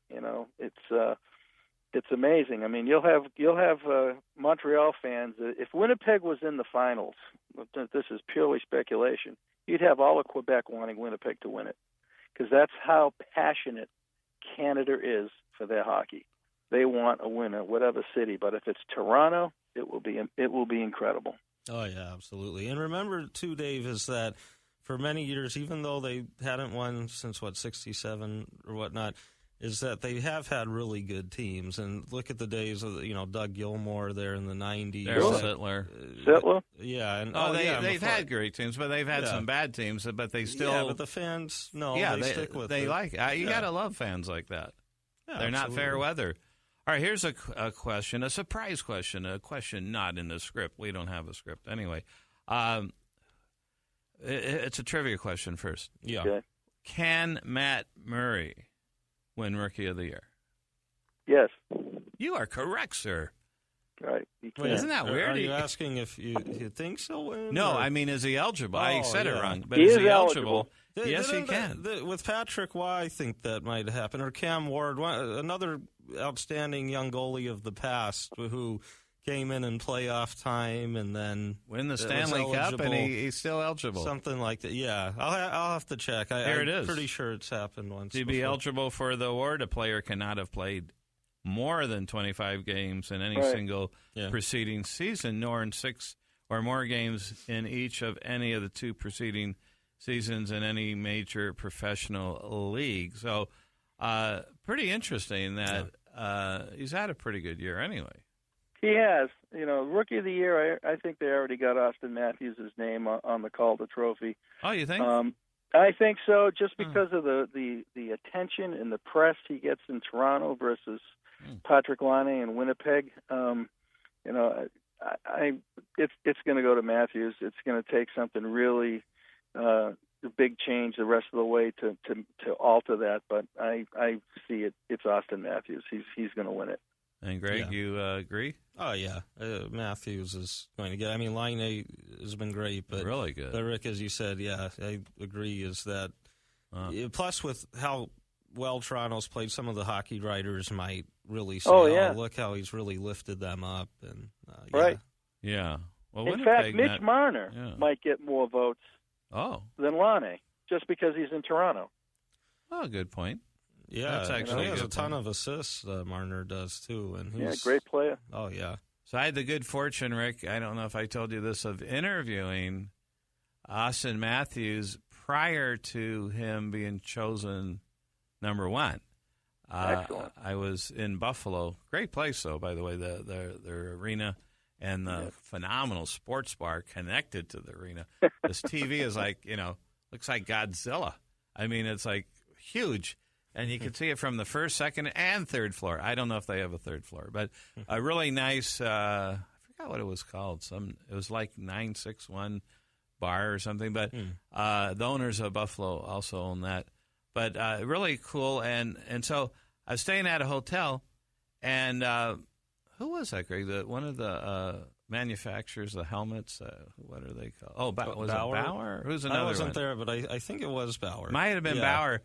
I had the good fortune of meeting someone that worked there for Bauer, and they were sponsoring a private party. And he said, "Oh yeah, you want to talk to Austin Matthews and Jack Eichel, I believe, was there too." Yeah, he was there. I said, "You bet." Then I was there. I don't think it was sponsored by the NHL, but Bauer, big equipment manufacturer, and they gave me about a couple minutes with Austin Matthews, and his parents were there, and really calm kid, nice kid, and certainly very, very grounded and very, very nice young man. And you know what? You can say that about a lot of these young hockey players. They've been raised properly. They're humble. They're great to watch and watch them, grow old. They're good. They're good people. You don't usually find a bad one along the way. Now, do you believe? Austin Matthews, I mean, obviously he should keep progressing, there's no doubt. But How good can he be? What's both your opinions? I mean, what's the limit for this guy? I don't see him being a Connor McDavid type player, but I see him being a top of the scoring and only getting better, because I mean he's got the full range of everything hockey wise, hockey sense, soft hands, great shot, strong skater, good in his own end. I think the sky's the limit for him. Yeah, he is amazing. Just the other night, watching him again, just the little things, too, with the puck that he can do offensively, and that you're like, whoa, okay, that's amazing. I mean, no doubt, obviously, he's already, turning into that franchise player here, just as a rookie, and yeah, he's going to get better and better. And then the defensive side of the game, and I know coming into his draft, some sort of compared him in a way to like an Andrei Kopitar type, but he's offensively, far exceeding that already. And so if that overall game, as that continues to even improve, I mean, he's just kind of that complete center iceman that's very hard to find. He is. What people also have to realize, the media pressure in Toronto for their hockey team and their players is absolutely brutal. Yeah. They are seen everywhere in the community, everywhere they go. And you go to a Toronto Maple Leafs practice session, you're going to have 100 media there, and they're looking for everything. Oh, it's just incredible. It's very similar to being in New York when you're on the Yankees, and everybody's following them. It's that way in Toronto. Yeah. It's the pressure is phenomenal, and he's handling it perfectly. So I mean, you hear New York has huge pressure. Is it similar or worse or better? Or well, in context, in comparison, it's Toronto, then Montreal, as far as in the NHL, the two toughest cities to be a player in when you're dealing with the press and the media. They are you can't move. You are smothered. Oh yeah. Yeah, see, like Dave, New York is more with the, Yankees and stuff like that. But yeah, with hockey, obviously they're big with Rangers. But yeah, Rick, I mean, yeah, those Canadian cities there, just right. Amazing, really. And some guys do have some issue with it, and others are able to really overcome it in a great way. But definitely, if you have any struggles, you don't want to be a guy that reads, the newspaper there or watches any of the local media, or else, you'll feel pretty down on yourself. I mean, look what Toronto did to Phil Kessel. Oh, yeah. I mean, and granted, he was his biggest enemy when he came to camp, and he was, way out of shape and didn't work out and didn't want to, demanded what lines he played for. They ran him out of town, and he goes to Pittsburgh, less pressure, different team, wins a cup. It's just amazing. Well, let's move to who, at this point, would be Coach of the Year. There's several that you could probably pick. Coach of the Year. I'll go last. I'll let you guys go. Why? I'll go second. Okay, I'll go. I'll go fourth. All right, let's see. Well, I mean, you got to really give it up, Bruce Boudreau, what he's been doing there with Minnesota. Like I said, they're by surprise out west in the sense that competitive team, but not an elite team like this, at least during the regular season. And he's had a lot of regular season success as a coach. Hasn't got that cup yet with any of his teams, but we'll see if that could change. I probably say Bruce or Tortorella with Columbus. I kind of looking through, seeing who I might have forgot. Yeah, one of those two guys, either Boudreau or Tortorella with Columbus. Yeah, you stole my thunder. I reluctantly say John Tortorella. Yeah.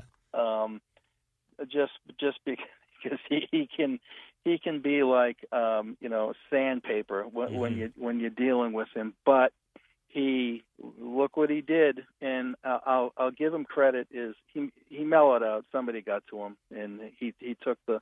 It's okay to be caustic to the media and And after the game, when they ask the same questions over and over again, but you can't be caustic on the bench and in the locker room. And I think he's learned a little bit from. I got to go with Tortorella. I think he learned from the Donald how to treat media, right? Maybe. But he's done a good job there. Wow. So okay, so we got just a few minutes left. Final predictions on who will be the last teams to make the playoffs, the eighth seed. The last two standing, or from each conference? Well, no, just the eighth wild seed. Card teams. Yeah, because that might be interesting because it's a pretty close battle on both sides. Well, we know the Rangers definitely because they're way ahead there. But yeah, that second wild card. I think both me and Rick earlier thought maybe Florida would be, right?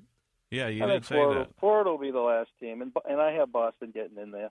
Oh yeah. Then you got Montreal and Ottawa, and the teams out of the Metropolitan. And those are your 8. Yeah, and it's interesting with the Rangers is that they could still catch Pittsburgh and Columbus possibly to even, get a second spot in the Metropolitan rather than a wild card even. But yeah, definitely agree with you there, Rick. And I think with the West, it might end up being the way we see it right now. Yeah. I think St. Louis will. They have a game in hand on LA, and they do play again. But I think LA will hold on and that second spot, and then the rest. LA gets in. Mm-hmm. And the rest status quo per se. I mean, maybe Edmonton, Anaheim, a switch spot a little right now. Anaheim technically a second, even though they're tied in points. But I think this is sort of how it will stay. The Kings have 3 more games against Calgary. They're 1 game in hand. You never know, but Calgary's so much on good fire team right now. now. I thought they had a nice deadline. It might be tough, but I agree. LA Kings. So any thoughts, Rick, on Bob Miller going to be retiring? No, I really haven't really thought too much about that.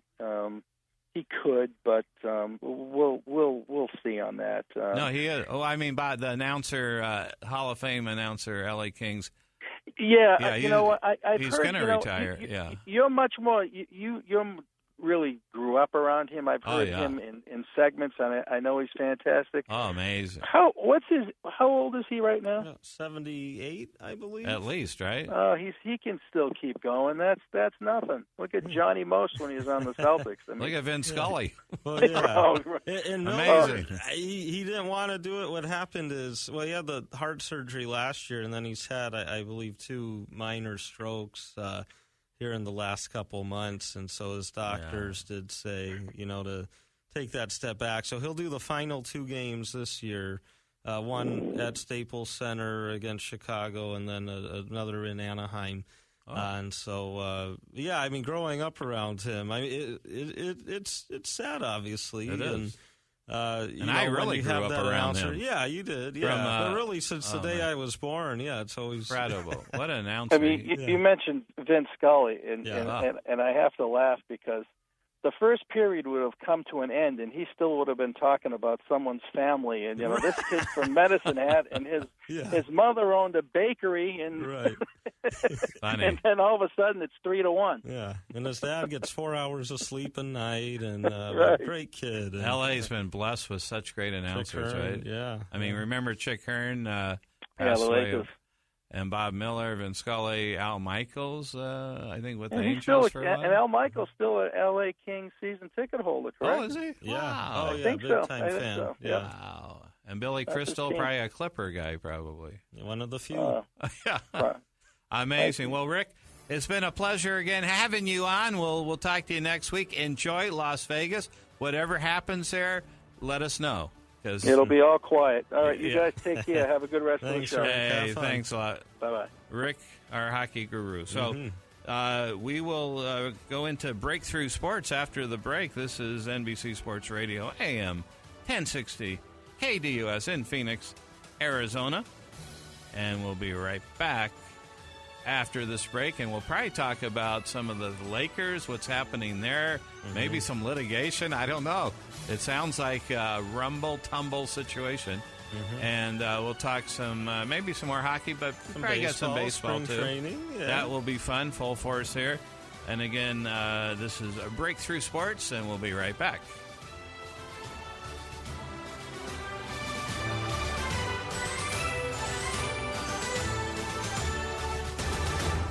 NBC Sports Radio AM 1060 KDUS Tempe Phoenix and KSLX HD2 Scottsdale Phoenix.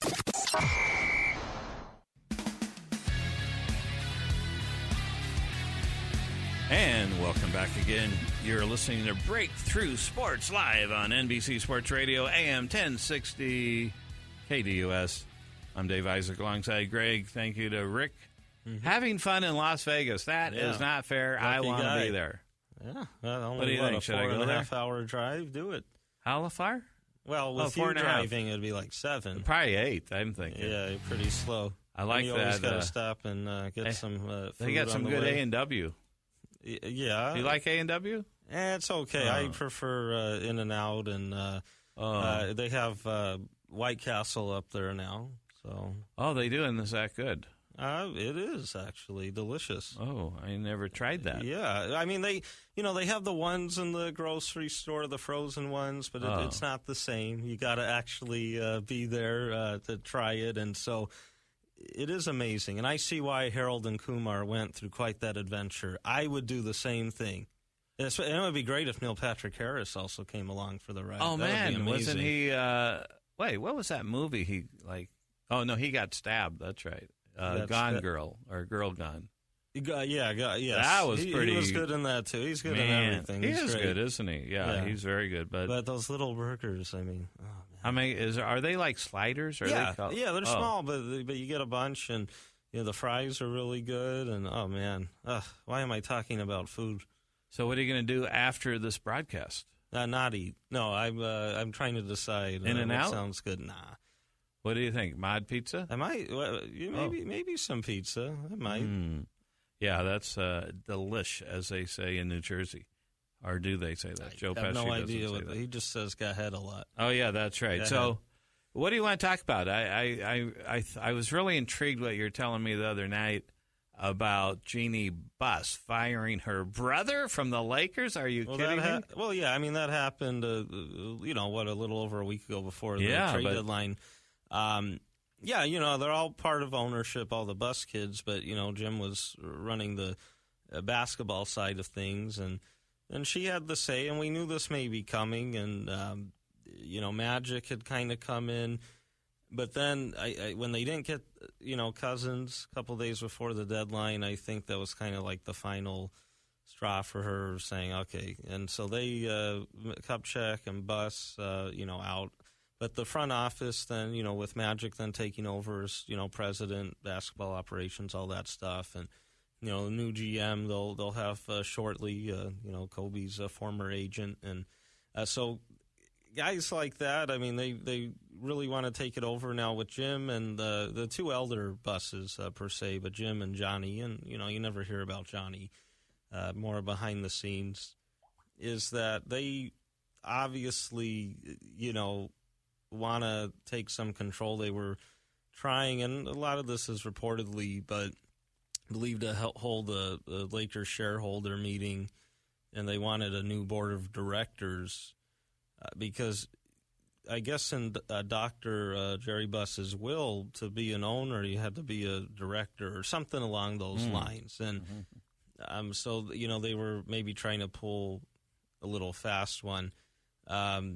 But, yeah, they had, I guess, a list of 4 names for the 3 Buss family spots on the board of, there's 5 directors. And none of those names included Jeannie or the younger brother, Joey, who's the team's alternate governor. And he runs, the D-League team. And he's actually very smart, a very young guy, 31, 32, I believe. So you sort of have that family thing going on now. So, yeah, Jeannie's lawyers filed a temporary restraining order Friday, and there's a lawsuit to force Johnny and Jim to comply with the terms of the family trust. And so I think everything will be fine. Hopefully Jim and Johnny could just shut up and go away. Oh, wow. Yeah, they'll Those still are strong words. Well, they'll still have, their ownership and stuff, but Jeannie is the controlling owner, basically, in the sense where, they all have their stake, but that's, how Dr. Buss wanted it, and that's what the fans obviously, they were happy when Jim, at least not involved making any basketball decisions anymore. But, you want Jeannie kind of as the head running the show, and now Magic running the basketball part of it, because Jeannie, is more respected, I believe, than Jim around the league, and now having Magic there, obviously the ultimate respect, and so that's going to help them in terms of improvement with perhaps getting a superstar in, via free agency at some point and things along those lines. Well, Jim sort of shot himself in the foot in April of 2014 at a family meeting when he said he'd step aside if they weren't contending for a title again this season. That would mean this, he would have to step aside after this year. Hey, right? You and the say thing it, you is, do it. we knew this would probably be happening, and I just think that with Jim, at least, I'm not sure much about Johnny. I don't know really anything about him. But with Jim, it's more of, I don't know. I mean, he knew himself he'd probably have to, based on what he said. Maybe with, he's upset at the timing, right before the deadline, and maybe that Magic sort of took his spot in that role, because they might be friends, I don't know, but, off the sports world, Magic, of course, sometimes critical of Jim, but not as him as a person. He's not like our president who's critical on anyone who doesn't agree with him. But he's more of like that guy that Magic's just trying to say, hey, I love this team and don't agree with these moves, and so who knows what goes on behind the scenes with that. Who knows how much maybe Johnny Buss had to do with this, even though, again, I have no idea really who he is other than by name. And so it's a very crazy thing going on, and hopefully we could just get this to stop. Because Jeannie does a good job, and it's good that she came out and finally did this, because she sort of, in terms of the firings, had said stuff and then sort of backed down, but it's not acceptable for the Lakers, that franchise, to struggle this much. Yeah, and so now was the time, and they've done it, and you got to get that team back on the map. But I wonder if you have an answer to the following question. I might. I could see her firing Jim and Kupchak. Why did she fire the team's long-term media relations man, John Blanc? And that's a lot of people questioning. I'm wondering if, you see with media relations and things go on, and there may have been more to it. Maybe when you look at going after free agents, and so even though he's not a guy that's involved per se, obviously he has no control, who they talk to, but maybe that relation part, maybe they were too old school and not looking at some of the new things out there. Yeah, maybe during the pitch he gets little things together or whatnot. And, again, he's not involved with basketball decision-making, things like that. So that's why it was a bit confusing. And it seemed like a very likable guy. That's the only thing I can think of, per se. Maybe it's been out there. I haven't seen anything on it. But, yeah, he was there for many years, right, since the 80s, I believe. And long time. So, but you might be right. If you don't keep up with times, the times will pass you by. Maybe a new thing, yeah, because, you get media relations, a lot of what they handle and things like that. And maybe Jeannie just thought, we got to start fresh. Maybe they go with a younger guy that could utilize some of the new technology they have, and in terms of who's covering the team and stuff like that. There's a lot that goes into it. You could talk about it for a while, but it's not the most exciting stuff to talk about per se. No, but it is interesting. Out with the old and with the new. Yeah, and so we'll see. what's happening there. And, so they'll obviously, if they don't have a top 3 pick, then it goes to Philly this year. If they do have a top 3, which they'll finish in the bottom 3, however, with the lottery, who knows what could happen. And so, and with the Suns, they'll be there with them with the high pick. And I believe the Suns have passed them up now in the standings. Lakers have been really bad, yeah. And, the Suns, again, there's things to like with both these young teams. That's the key word, is young. And you got, a guy like Booker there with the Suns, and, with the Lakers, you really hope that, with Ingram and Russell, guys like that, as they get better. And who knows, even though they say these young guys are off limits in trade, when it comes down to it, if they have an opportunity the offseason to get a superstar again, I'm sure as long as it's not something that they're really bent over on, they'll be willing to more than listen, I'm sure, on some of their young guys. But, yeah, the Suns, Lakers, if they can just do things right, they both could develop, possible really good cores. It just takes time. Yeah, and, it'll be interesting. So Magic Johnson, obviously, his love for the Lakers, said he'll put aside his roles and, tasks for the L.A. Dodgers to devote it to the Lakers. No. He didn't He's really not going to do give much away with interest. the Dodgers, though. Yeah, that's the thing. A few things. Well, it's very minor ownership, really. I mean, when you look at it, it's, Guggenheim, obviously, group, and what's his name? The guy, one of the guys that owns the Golden State Warriors, a Hollywood producer guy. I forget his name off the top of my head, but Gruber, I think. And so nothing's really changing with that in that way. His role, obviously, when he first came on with the Dodgers, is that name, and because the previous ownership, there's just all sorts of issues. It was sort of, get the fans excited again. And, I mean, he'll still have his say, and we'll still see him there. But yeah, really the full attention, because he'll be the one responsible for movement and everything, really helping to put the team together with the general manager. So, yeah, we'll see all that time with the Lakers. And it'll be interesting to see, what they could do. They have – Luke Walton's a great coach. He's not really left with much. But there's still stuff for them to get excited about, and they'll be interesting in the offseason. What direction they'll go. Now, it's interesting. I was so curious about John Black, the public relations guy, executive, and I can't find anything really explaining that at all.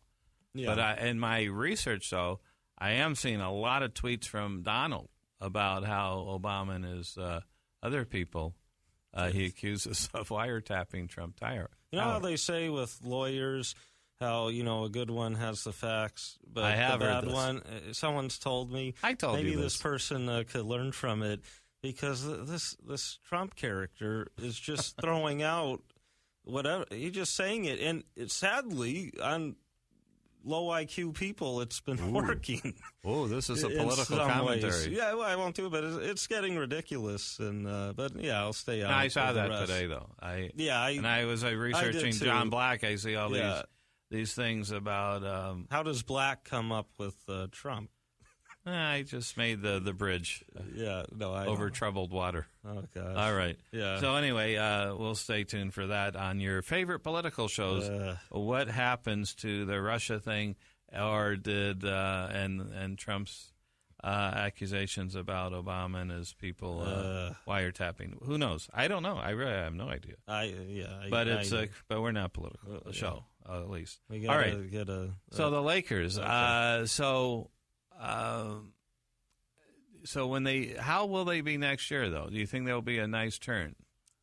Well, they did have that turn to start this year, and then you got to play through it. But when D'Angelo Russell and Julius Randle got hurt, it was short term. I mean, they were back sort of quick, but that sort of changed the rotation there for those couple games, and it's like since then they never were able to get back. And now Lou Williams, who they traded at the deadline, was having a fantastic year offensively for them, six-man candidate. But they move him at the deadline to one, they get a pick out of the deal, but now you really have the chance with these young guys to even get more playing time. So even though the win-loss looks bad and terrible, there has been things to get people excited because you've seen those flashes of the youngsters, and you know with Luke Walton there and now with Magic involved, I mean, they'll bring in the proper pieces. And obviously, some of their additions in the offseason, well, Deng, I mean, it's not like you expected a lot from Deng at this point in his career other than leadership and Moskov, the center struggling. But there'll be improvement. Will it be a quick turnaround where these young guys will come to camp next year and just be so much better, and then during the offseason, before camp, they add a superstar piece? Maybe. And I thought they'd be in contention for a playoff spot this year, and it looked like they were on their way that first 15, 20 games, and then boom. So they'll be a 35-40 win team next year, I think. And maybe not a playoff team, of course, but will be definitely more competitive and in contention, and then probably 2 years away from where we'll see a playoff team. It could change, of course, though, if somehow this offseason they do bring in, a superstar or two somehow. What I like about it is it's a sort of a change of thinking, basically. The cultural thinking of the Lakers, because, with Jim Buss, obviously something wasn't working and his own self-imposed limitations got in the way. But you bring in the Magic, Magic Johnson with his optimistic attitude always. It sort of expands the culture from maybe negative to positive. Jeannie Buss recognizes it for sure. So I think that shift will filter down to the whole organization. We talked about that with Ed Smith, organizational excellence. And I think it was, sort of probably a tough move for her, but firing a family member, however, a necessary move in the tradition of the Lakers.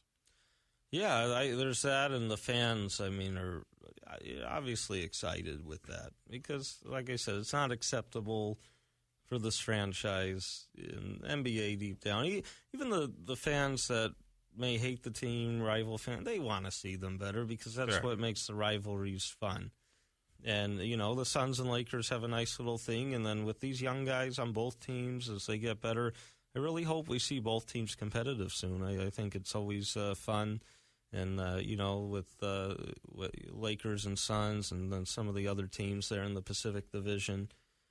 And it just takes some time, but there's some luck involved, of course, but, you just got to do it correctly. And not just in terms of, hey, we have a high draft pick with talent, but you got to make sure you develop them properly and put players in that position that they can succeed in. Yeah, that's the key. So, well, we'll see. We'll keep our eye on that. It's been a long season for them. I'm sure they're happy for when the season will be over. So let's, why don't we talk some baseball, spring training? We're in the middle of all this stuff. Wow, everything's cooking right now. Yeah, I like this time of year. Yeah, there's no football. I'm not a big, football guy, but I know that there's so many that it's tough. But on the other hand, for everyone, with baseball starting, spring training is just always fun. Oh, yeah, it is. And you've gone to a few games. The Cubs game with I forgot who they were playing. Oh, the Angels the other day, and tomorrow I'll be at Camelback Ranch, and also next Sunday I'll be at Camelback Ranch as well. For the back Dodgers. To back. Yeah, and so it's but it's fun. What I've always liked with spring training is you don't necessarily have to be in your seat. You don't have to see all the action. There's just so much around the parks. Mason, my son. Was, with the Cubs game, we sat down, fourth inning, got up until the eighth inning where we were at the little area where, kids could run the bases, hit baseballs and stuff like that. They have a little area for that, where the Cubs play. Wow. And it's just always kind of cool, walking around, going in the gift shop and things. In the regular season, too, sometimes I'm not stuck in the seat where, you could walk around a little bit. But spring training, it's different. And not to say you don't want to see, especially when there's some good young players you want to keep an eye out for. and things like that. But I just think it's something that just adds to it, where it makes it a little more fun. And that's why you'll see people that aren't baseball fans per se say, yeah, I'm excited for spring training, because, you do watch, but there's other types of entertainment you can sort of partake in senses like that. So it's pretty cool. So let's get competitive. Yeah. Who has the better food, Camelback Ranch or the Cubs? Oh, man. I like Camelback Ranch. Here's the thing is that, what's the name of the hot dog place? Oh. The Dodger dog. No. Oh. The hot dog from Chicago that they have in Scottsdale. Oh. Portillo's. Oh, they really? had that at the Cubs, and it's a good place, but they don't sell the hot dogs there. Only a certain type of sandwich they were able to. The guy told me there's a reason behind it. But they know a lot of people probably disappointed because they see, Portillo's, and the number one. So what's good about it? You had that? You've had in Scottsdale. Chicago? Yeah, well, it's from Chicago. It's good. So what makes it good? I don't know. It's just good. Oh. And, if you haven't tried it, go try it. The food at Camelback Ranch is fine. I mean, just anywhere with spring training. One of the cool things is that at most parks you can get nachos, and you can get them in a team helmet.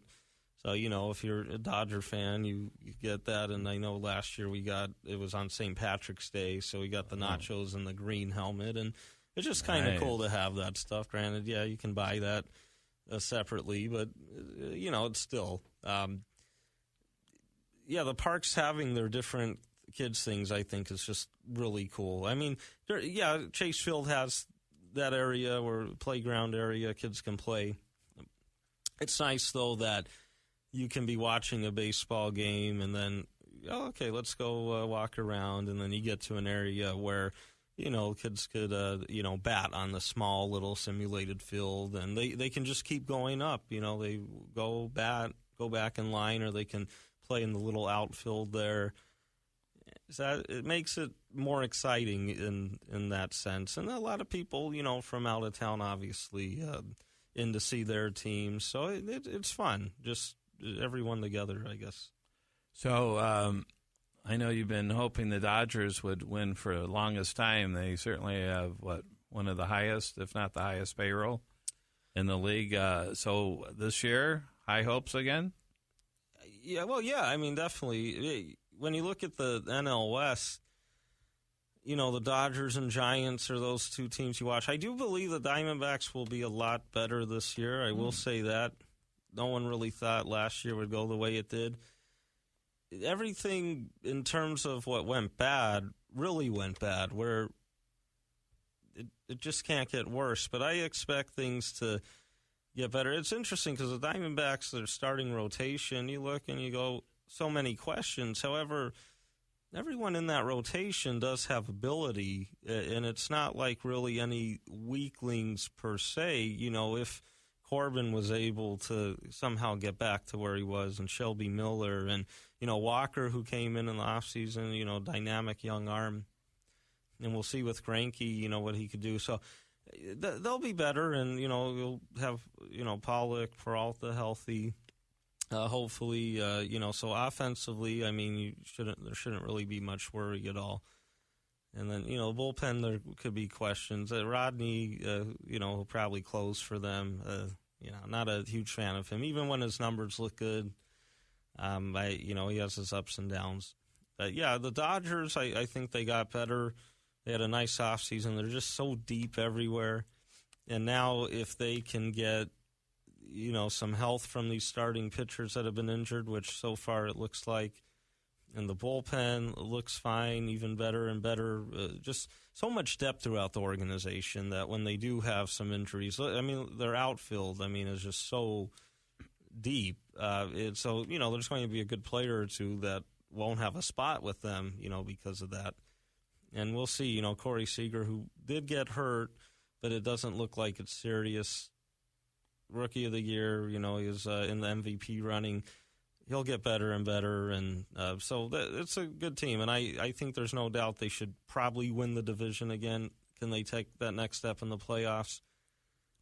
the Cubs are tough, and other teams. There's a lot of good teams, but they have guys now that can hit left-handed pitching a bit. So that was their Achilles heel last year, and they've done a decent job with Logan Forsythe and Gutierrez coming in. Now Gutierrez bench guy, but again, now you kind of have that setting where teams, they have their lefties and we're going to beat the Dodgers now. Now it's a little different with that. Well, we'll see what happens, and of course, but first game probably April 1st or 2nd. Where do they start? L.A. Yeah, I'm not sure. I think San Diego, but they might be playing in L.A. though. Yeah, I don't know. All right. Well, this is Breakthrough Thinking. I was going to say Breakthrough Sports, of course, on NBC Sports Radio AM 1060 KDUS in Phoenix, Arizona. We'll have more sports talk coming up. We're scheduled possibly to have Andrew Santino from Rick Bronson's House of Comedy. Hopefully he'll be calling in at 3:30. And again, we'll be right back after this break.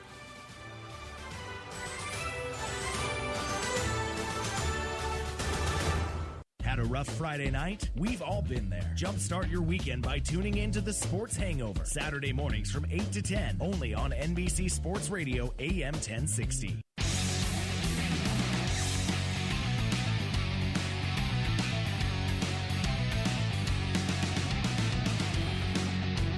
And welcome back to Breakthrough Sports right here on NBC Sports Radio AM 1060. Greg alongside Dave, and of course, we have the Diamondbacks Padre game going on here in the studio with the Peoria Sports Complex, and 6-4 Padres right now. Diamondbacks threatening though, but so you could tune in to that as well on TV. The Padres are a team they're going to have a lot of trouble this year. Their starting rotation. Yeah. I mean, Jared Weaver, who late addition here right before spring training, and he's had a great career, but, now he's obviously not what he was before. At most, maybe you'd see if there's a contender that might have had interest, maybe as like a number 5 starter, but he's probably going to be their number 1 guy. It's really bad right now. Not to say they don't have young guys in the farm system, things coming up, but they could be really historically bad possibly this season. And so when you look at the NL West, they're not quite there yet to make improvements, so the Padres will stay down. But Colorado, I see, maybe making a little bit of a run, at least towards a wild card spot. They've got better. And so, they brought in, they've Kinsler, some nice additions in the sense where they're already a good offensive team, but could even be better. And the question there is always pitching. They may have the guys now that could at least, at Coors Field, at least maybe keep it down just enough to now when, these games, they're not going to win games 2-1, 3-2, things like that. Rather than lose 8-7, now maybe you could, win 5-4 or something like that. As weird as that sounds. So I think Colorado will see some improvement. The division in general will be a lot better this year because Dodgers, Giants, and then the Diamondbacks and Rockies, I think will both see some significant improvements from them. So a lot of poor Padres, though. Yeah, so that doesn't look good. Even despite the fact that 2 years ago the ownership changed and some of the O'Malley's relatives, evidently owns the team. And well, remember they had that off season where they got Kemp and Upton and other guys they added to the mix, and it didn't work out because you brought in some good players and some maybe at star level per se, but it wasn't the right mix. And then most of those guys now are gone. They moved them. They recouped some young pieces. So there's stuff to get excited about there in the next couple of years. Now is definitely not that time. It's going to be a very long season for the Padres. If it's not a very long season, then that would be a huge shock, if anything but that. And it's a long season as it is. Yeah, for them, it's going to be an eternity there. So, but you mentioned earlier the Diamondbacks you thought would be better. Yeah. So What's some of your reasons for that? Well, they can't be worse. No, the things that went bad were real bad. I mean, when you're about to start the regular season and your star center fielder gets hurt and ended up being out most of the year, and then Peralta had his injuries. So when you look at it from that perspective, they did have the injury issues. Now Zach Greinke, we knew wouldn't be as good as he was there with the Dodgers, and especially that final year. But he would still be that ace caliber pitcher. He didn't really have that, and then he even had an injury issue. And now this year, I'd expect him to be more consistent. You stay healthy. Shelby Miller is not going to be that bad. I think he has a little more confidence now. Maybe he won't be that guy that we saw, his last year with Atlanta, where he was really good in the first half. He did actually struggle there a little in the second, where it actually brought his numbers down a little. Don't look at the win-loss thing with that. Atlanta was a really bad team. It didn't matter. But the rest of it looked pretty good. Will he be a number 2 type starter that he was expected to be when they got him? Maybe not, but I think he'll do solid and he'll bounce back to being a legit major league pitcher. And then Walker, who they got from Seattle in the Segura trade, here's a guy who's always been one of the top pitching prospects in baseball, and he's starting to put it together at the major league level. And I think he'll just continue to improve. He has a very good arm. And then, you have Robbie Ray, who has a good arm, strike out a lot of guys, Bradley in the mix, Patrick Corbin. There is some depth. It's just, how good could Robbie Ray be? They have that type of team and staff that technically, if you look on it based on stuff, and obviously it's a lot more than that, but you could have each one of those guys as a guy where when they're on the mound, you could have a chance to win. Obviously Archie Bradley's, was one of the top prospects in baseball. Maybe he hasn't put it together yet. Is it too late? I don't know. But, a Robbie Ray, the numbers don't look at the ERA per se, but he'll go through those stretches. He has the stuff, and if he continue to learn how to pitch, he could be an effective starter. So they have that type of rotation where they could be pretty good 1 through 5, but there's just so many questions. I don't see it being bad. I see it maybe as, okay, even if everything doesn't go great, it's not going to go bad, so they'll be kind of there in that average sitting, that rotation. The bullpen I really have questions about, and we'll see, maybe some young guys or how that works out. But offensively, I really wouldn't worry about too much right now. And again, that rotation has the potential to definitely be a lot better than people make it out to be. Again, huge questions maybe compared to some other teams who, you expect a little more of what you're going to get from these guys. But I definitely see them being better. Are they going to be a playoff team? No, I don't think they'll be able to leapfrog the Giants and Dodgers right now. But it's going to be a lot more fun for the fans this year. And the competitiveness, it will be a lot different. And we'll see them in contention. It's not going to be a thing where at All-Star break they're already way out. They might still be, in the chase for a wild card spot. I'm not saying within a game or two, but still in a competitive type of situation. But I don't see them quite playoffs this year. My worry would be with them is more in the next few years, when Goldschmidt still comes up in a couple of years, stuff like that. And Pollock and things, what they do, what direction do they go? Do they look and say, hey, we're not a legit contender now? Do we move a Goldschmidt or a Pollock and recoup the farm system? Because it is a bad farm system. And so they'll be better at the major league level this year, but overall, they've made moves that have really hurt them farm system-wise. So do they say, let's recoup and, okay, let's move a Goldschmidt or a Pollock?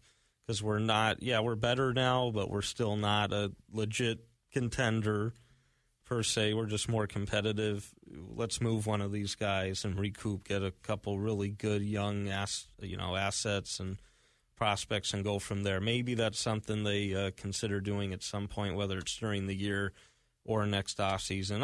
I do think no matter how well Greinke does this year, I mean, unless the team surprises in general and, is in line to get a playoff spot, I do think they'll look to move him, even if, he bounces back, because that money in the deal they really don't want to do. Now if they're contending, that's different. But when I say they'll be better, not contender status, but again, not out of it way early and definitely more competitive and fun to watch this year. Now, last year they really thought, they were very excited about possibilities, and it just fell flat. I mean, so is that just wishful thinking this year too? I don't know if they're really talking about it as much publicly on where they think they'll be. But here's the thing, again, even if Shelby Miller, it was a bad trade to begin with, obviously, with what they gave up. Now, if you don't look at number one pick, right? Right. If you don't look at what they gave up and you look at just who you're getting back, you're like, oh, okay, they got a nice pitcher. But he was just awful. I mean, not just awful, not a major league pitcher last year, really, with how he pitched, and he got sent down. But if he could even not bounce back to be that guy they expect, but even maybe 75% of that, and could even be the number 3, 4 type guy. Maybe not that number 2, that his stuff and that you'd expect from him before last year. I mean, that would be huge, obviously. And then Walker has good stuff. So, again, there's a lot of questions, and it could turn in an ugly way, but I don't think it will this year. Definitely not like last year. I think we'll see some guys, pitch maybe the way they should be. In close to it at least, and not way down. So they'll be better. I mean, they can't get worse, but they'll be better. If we're not saying can't get worse and we just look at it from another aspect, like I said, they'll have their streaks. They'll have games with the Dodgers and Giants where they win, and you go, man, this team, who knows, they look good. But then they'll have sort of that roller coaster where they'll have some downtime. Unless somehow Shelby Miller and Zach Greinke are as advertised and Walker is as advertised and gets better, then maybe you could see an extra surprise in there. I won't go that far yet, but there'll be some letdowns because you'll see them in a week period go, wow, what a team, and then the next week, oh, okay. And that's how I kind of see them going this year. Not consistent losing like last year and not a big consistent winner, but that roller coaster. And it's not enough on a high note to beat out the top teams, but it's definitely enough to add some excitement. It's just, the scary part is the farm system. You got to do something because the long-term outlook actually doesn't look good anymore with that. So maybe you do have to move one of the star players or hope that you do such a great job developing guys that maybe you didn't expect to be, big-time major league guys in the minors now, that they turn into good assets. But look, new manager, new GM, guys coming over from a great organization like Boston Red Sox. Just that alone is improving the team. So of course, they had some guys coming over the great organization, the Dodgers, last year, too. Who? Or is it 2 years ago? A former Dodger. Oh, when Kirk Gibson was? No. What are you talking about? Wasn't it Dave Stewart? Well, no, he was an agent at the time. I'm talking about guys that literally smart baseball guys coming over from, a very well-run Boston Red Sox organization, high-in-demand guys. They're doing things different. So even if it's the same exact personnel and things on the field, things will be better just from that. It's just a different atmosphere.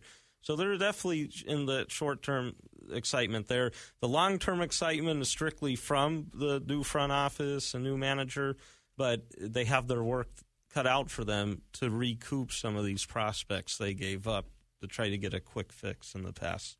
Yeah, that's going to be the challenge, though, a quick fix. Yeah, it's not easy. It's not, but you never know. Things happen in strange ways. Well, yeah. Not this year for them. Again, if I had to do a division pick, if I looked at the NL West, I have the Padres at the bottom, and then possibly the Diamondbacks fourth, but they wouldn't be far off from third with Colorado, and then the Giants and Dodgers will win the division again. And then come playoff time, we'll see what happens in there, because the Cubs are set up to be outstanding again. Still a lot of these good young guys. Bryant is just amazing with Rizzo, and the rotation. It's just overall a good thing there. And they lost Dexter Fowler to free agency, which everyone expected. He did very good for them. But John Jay was a solid player who they brought back, and he was with the Padres last year, had some injury issues, but he had some decent time in St. Louis when he was there. So they're just amazing still. And we'll see with Washington, how much maybe they could overall improve, because they have the names there, and they're a playoff team again last year, and they'll probably be again this year. Do they have enough to maybe take that next step? And then, looking at the Central, other than the Cubs, do we see the Cardinals vie for a wild card spot? The Pirates, do they bounce back? It's interesting in the NL. There's some parity. So barring injuries and other unforeseen circumstances, are we looking at a repeat? Chicago. Oh, man, it's very possible. I mean, it's definitely a team set up to where they could do that, and I think we could see a repeat at least in terms of NL Championship Series, where it could be the Dodgers and Cubs again. That would not be a shock, because I think they're the two best teams in the NL, and and then looking at the American League, a little different in ways, but I think we'll still see a lot from Cleveland, and it wouldn't be a shock to see them there at the end.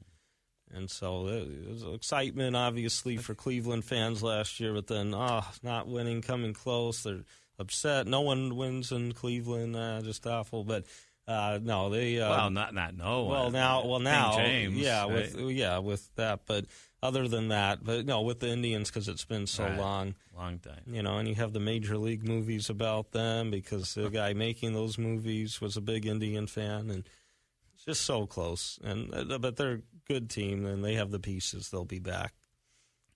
So it could be a repeat. It very well could be the Indians, and that'd be sort of exciting in a way. Yeah, and gotta like the Red Sox. What they're putting out there. There's some really good teams, but then you also have those teams that have enough questions where you go, well, I wouldn't put them in kind of that towards a top-tier bracket, but they're too good to be a bad team. But if some things go right, they could really surprise. If some things go wrong, and I'm just saying some things, they could be really bad. So it makes it tough, and that's why the parity comes in, because there could be some pretty good teams, in the NL, Giants, guys like that, who you would think should be a wild card team again and make the playoffs, but teams right below them like the Rockies, if some pitching really somehow comes together, they could be really good. But they're sort of that in-between situation where they're competitive, just one or two extra things going right, they could really surprise. And there's a few teams like that, it seems, going into this year that you could get excited about. You got to wait a little, but so there'll be that parity, and hopefully we see good races in there, in addition to the star-studded elite teams like Chicago. Yeah, and I can't remember what they were going to experiment with, but I think Major League Baseball wanted to do something other than what they've already done to really speed up the game. Well, there was a thing that they were talking about extra innings, and that if it goes to extra innings, the batting team would start a guy at second base automatically. That's what I read. Yeah, exactly. Which I wouldn't like. I think that just that takes could be away. over pretty quick. Well, no, it just takes away from the game. Yeah, that too. But there are rule changes they made. We'll talk about that in upcoming shows as well. And with replay, they want to speed that up, get a time limit in there. That'd be interesting, though, to have a guy start at second. Nah, I don't like that. I don't think I like that either, because let's say you're, a great pitching team with really sort of below average batting offensively, that would give a little bit of advantage to that type of team. That type that has great pitching and poor, pretty subpar batting averages and on-base percentage. So I don't know. I think that's well, not just that. I just think it's silly. Like, the game is you go up and bat, the other team gets their 3 outs. It's not that, okay, we're batting, okay, you get to start on second. It's like... I got something better. It's like just playing at the school, for fun. Yeah. Like, here, let's help this team out. I no, it's just... You want to make it exciting like the NHL with the 3-on-3 overtime? Yeah, so you have what? Only one outfielder. We have a rundown between third and home. That's how you start it off. There we go. No, really. Wouldn't that would cause some excitement? Right? Okay, No. Maybe not. I like it. No, you have just one outfielder, 2 infielders, and yeah. Yeah, I think if they manipulate it too much, it could actually hurt the game. Yeah, and they know don't deep wanna down. do The that. purists know. And I see they want to, some of these games that go extra innings, I mean, the time on games now, you used to, your 9-inning game go, about 3 hours, but now at times you see, they're actually talking about the new rules there. Oh, yeah, the no-pitch intentional walk, so the manager does a signal, right? So you don't have to throw the 4 away. I get that. That's fine. I do. That's okay. Yeah. And then, 30-second limit for manager to decide to challenge a play. And then after the challengers are exhausted, the crew chief, may invoke replay review if, for non-home run calls beginning in the 8th inning instead of the 7th now. And so, only 2 innings in that regard rather than before where there was 3. And, you only have 2 minutes in terms of guideline for the replay officials to decide on the review. And these are adopted rules that will be in effect this year. Yeah, no, absolutely. And a pitcher may not take a second step towards home plate or otherwise reset the pivot foot during delivery of a pitch. If runner's on base, the violation would be a balk. And base coaches must remain in the coach's box until ball is put in play. What does that do, by the way? Well, I've never seen a base coach in a box, so I don't know. Just wondering they're what always that out rules of it seems like. But, yeah, it's interesting rules. But, yeah, the 4 pitch. The only time I've ever seen something interesting with that is that when Miguel Cabrera, when he was with the Marlins, was at the plate, and, he was getting intentionally walked, and he caught the other team off guard where he noticed, oh, wow, they didn't throw it way far away, so he sort of stepped in, hit it, got a base hit. Really? Oh. I mean, you never see that, but yeah. I mean, granted, when you're doing your 4 pitches, anything could happen. Maybe a wild pitch, but very rare. So it's good that they're doing that. I'm okay with that. It's similar to NHL where the icing is called off before. Yeah, where that's changed, because now... And that's more from an entry perspective, I think. With that, not a time, but more... Yeah, because the linesman, it's their discretion, around the time... when the puck, when the players are crossing the hash marks, who's closer. And sometimes you see where it almost looks like the offensive player is, but they'll still whistle it down.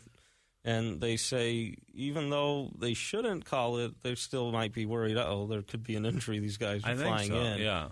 And so it's sort of their discretion, and the players like it, no matter what. When you see them get upset, hey, I would have beat them to the puck. And they don't get upset all that often. Right. Afterwards, they know, because we've seen just disgusting things happen, most by accident, where guys are flying in. It's in a good past. rule. Yeah. I think it's it is. NHL is quite smart. But Yeah, some well, of some those of their rules you stuff, mentioned, I think, are decent, too. Well, the replay stuff speeds it up a little bit. And it is a long thing. Yeah. I figure I could have 3 buffets in a 9-inning game. At least. Yeah, it can go on. But, especially what's probably worse when, a 3-hour game and your team is, like, in last place. That's got to be tough. You got to really love your team. Yeah. Well, sometimes when a 3-hour game isn't even a close game and it's lasting long because one team keeps batting around and, and it doesn't go to extra innings or anything. Now, granted, you could say, well, I'll leave the game because it's a 11-1 game, but it's like, you paid for your ticket. You don't want to, it's true. lasting long. I'm going to leave at the 7th.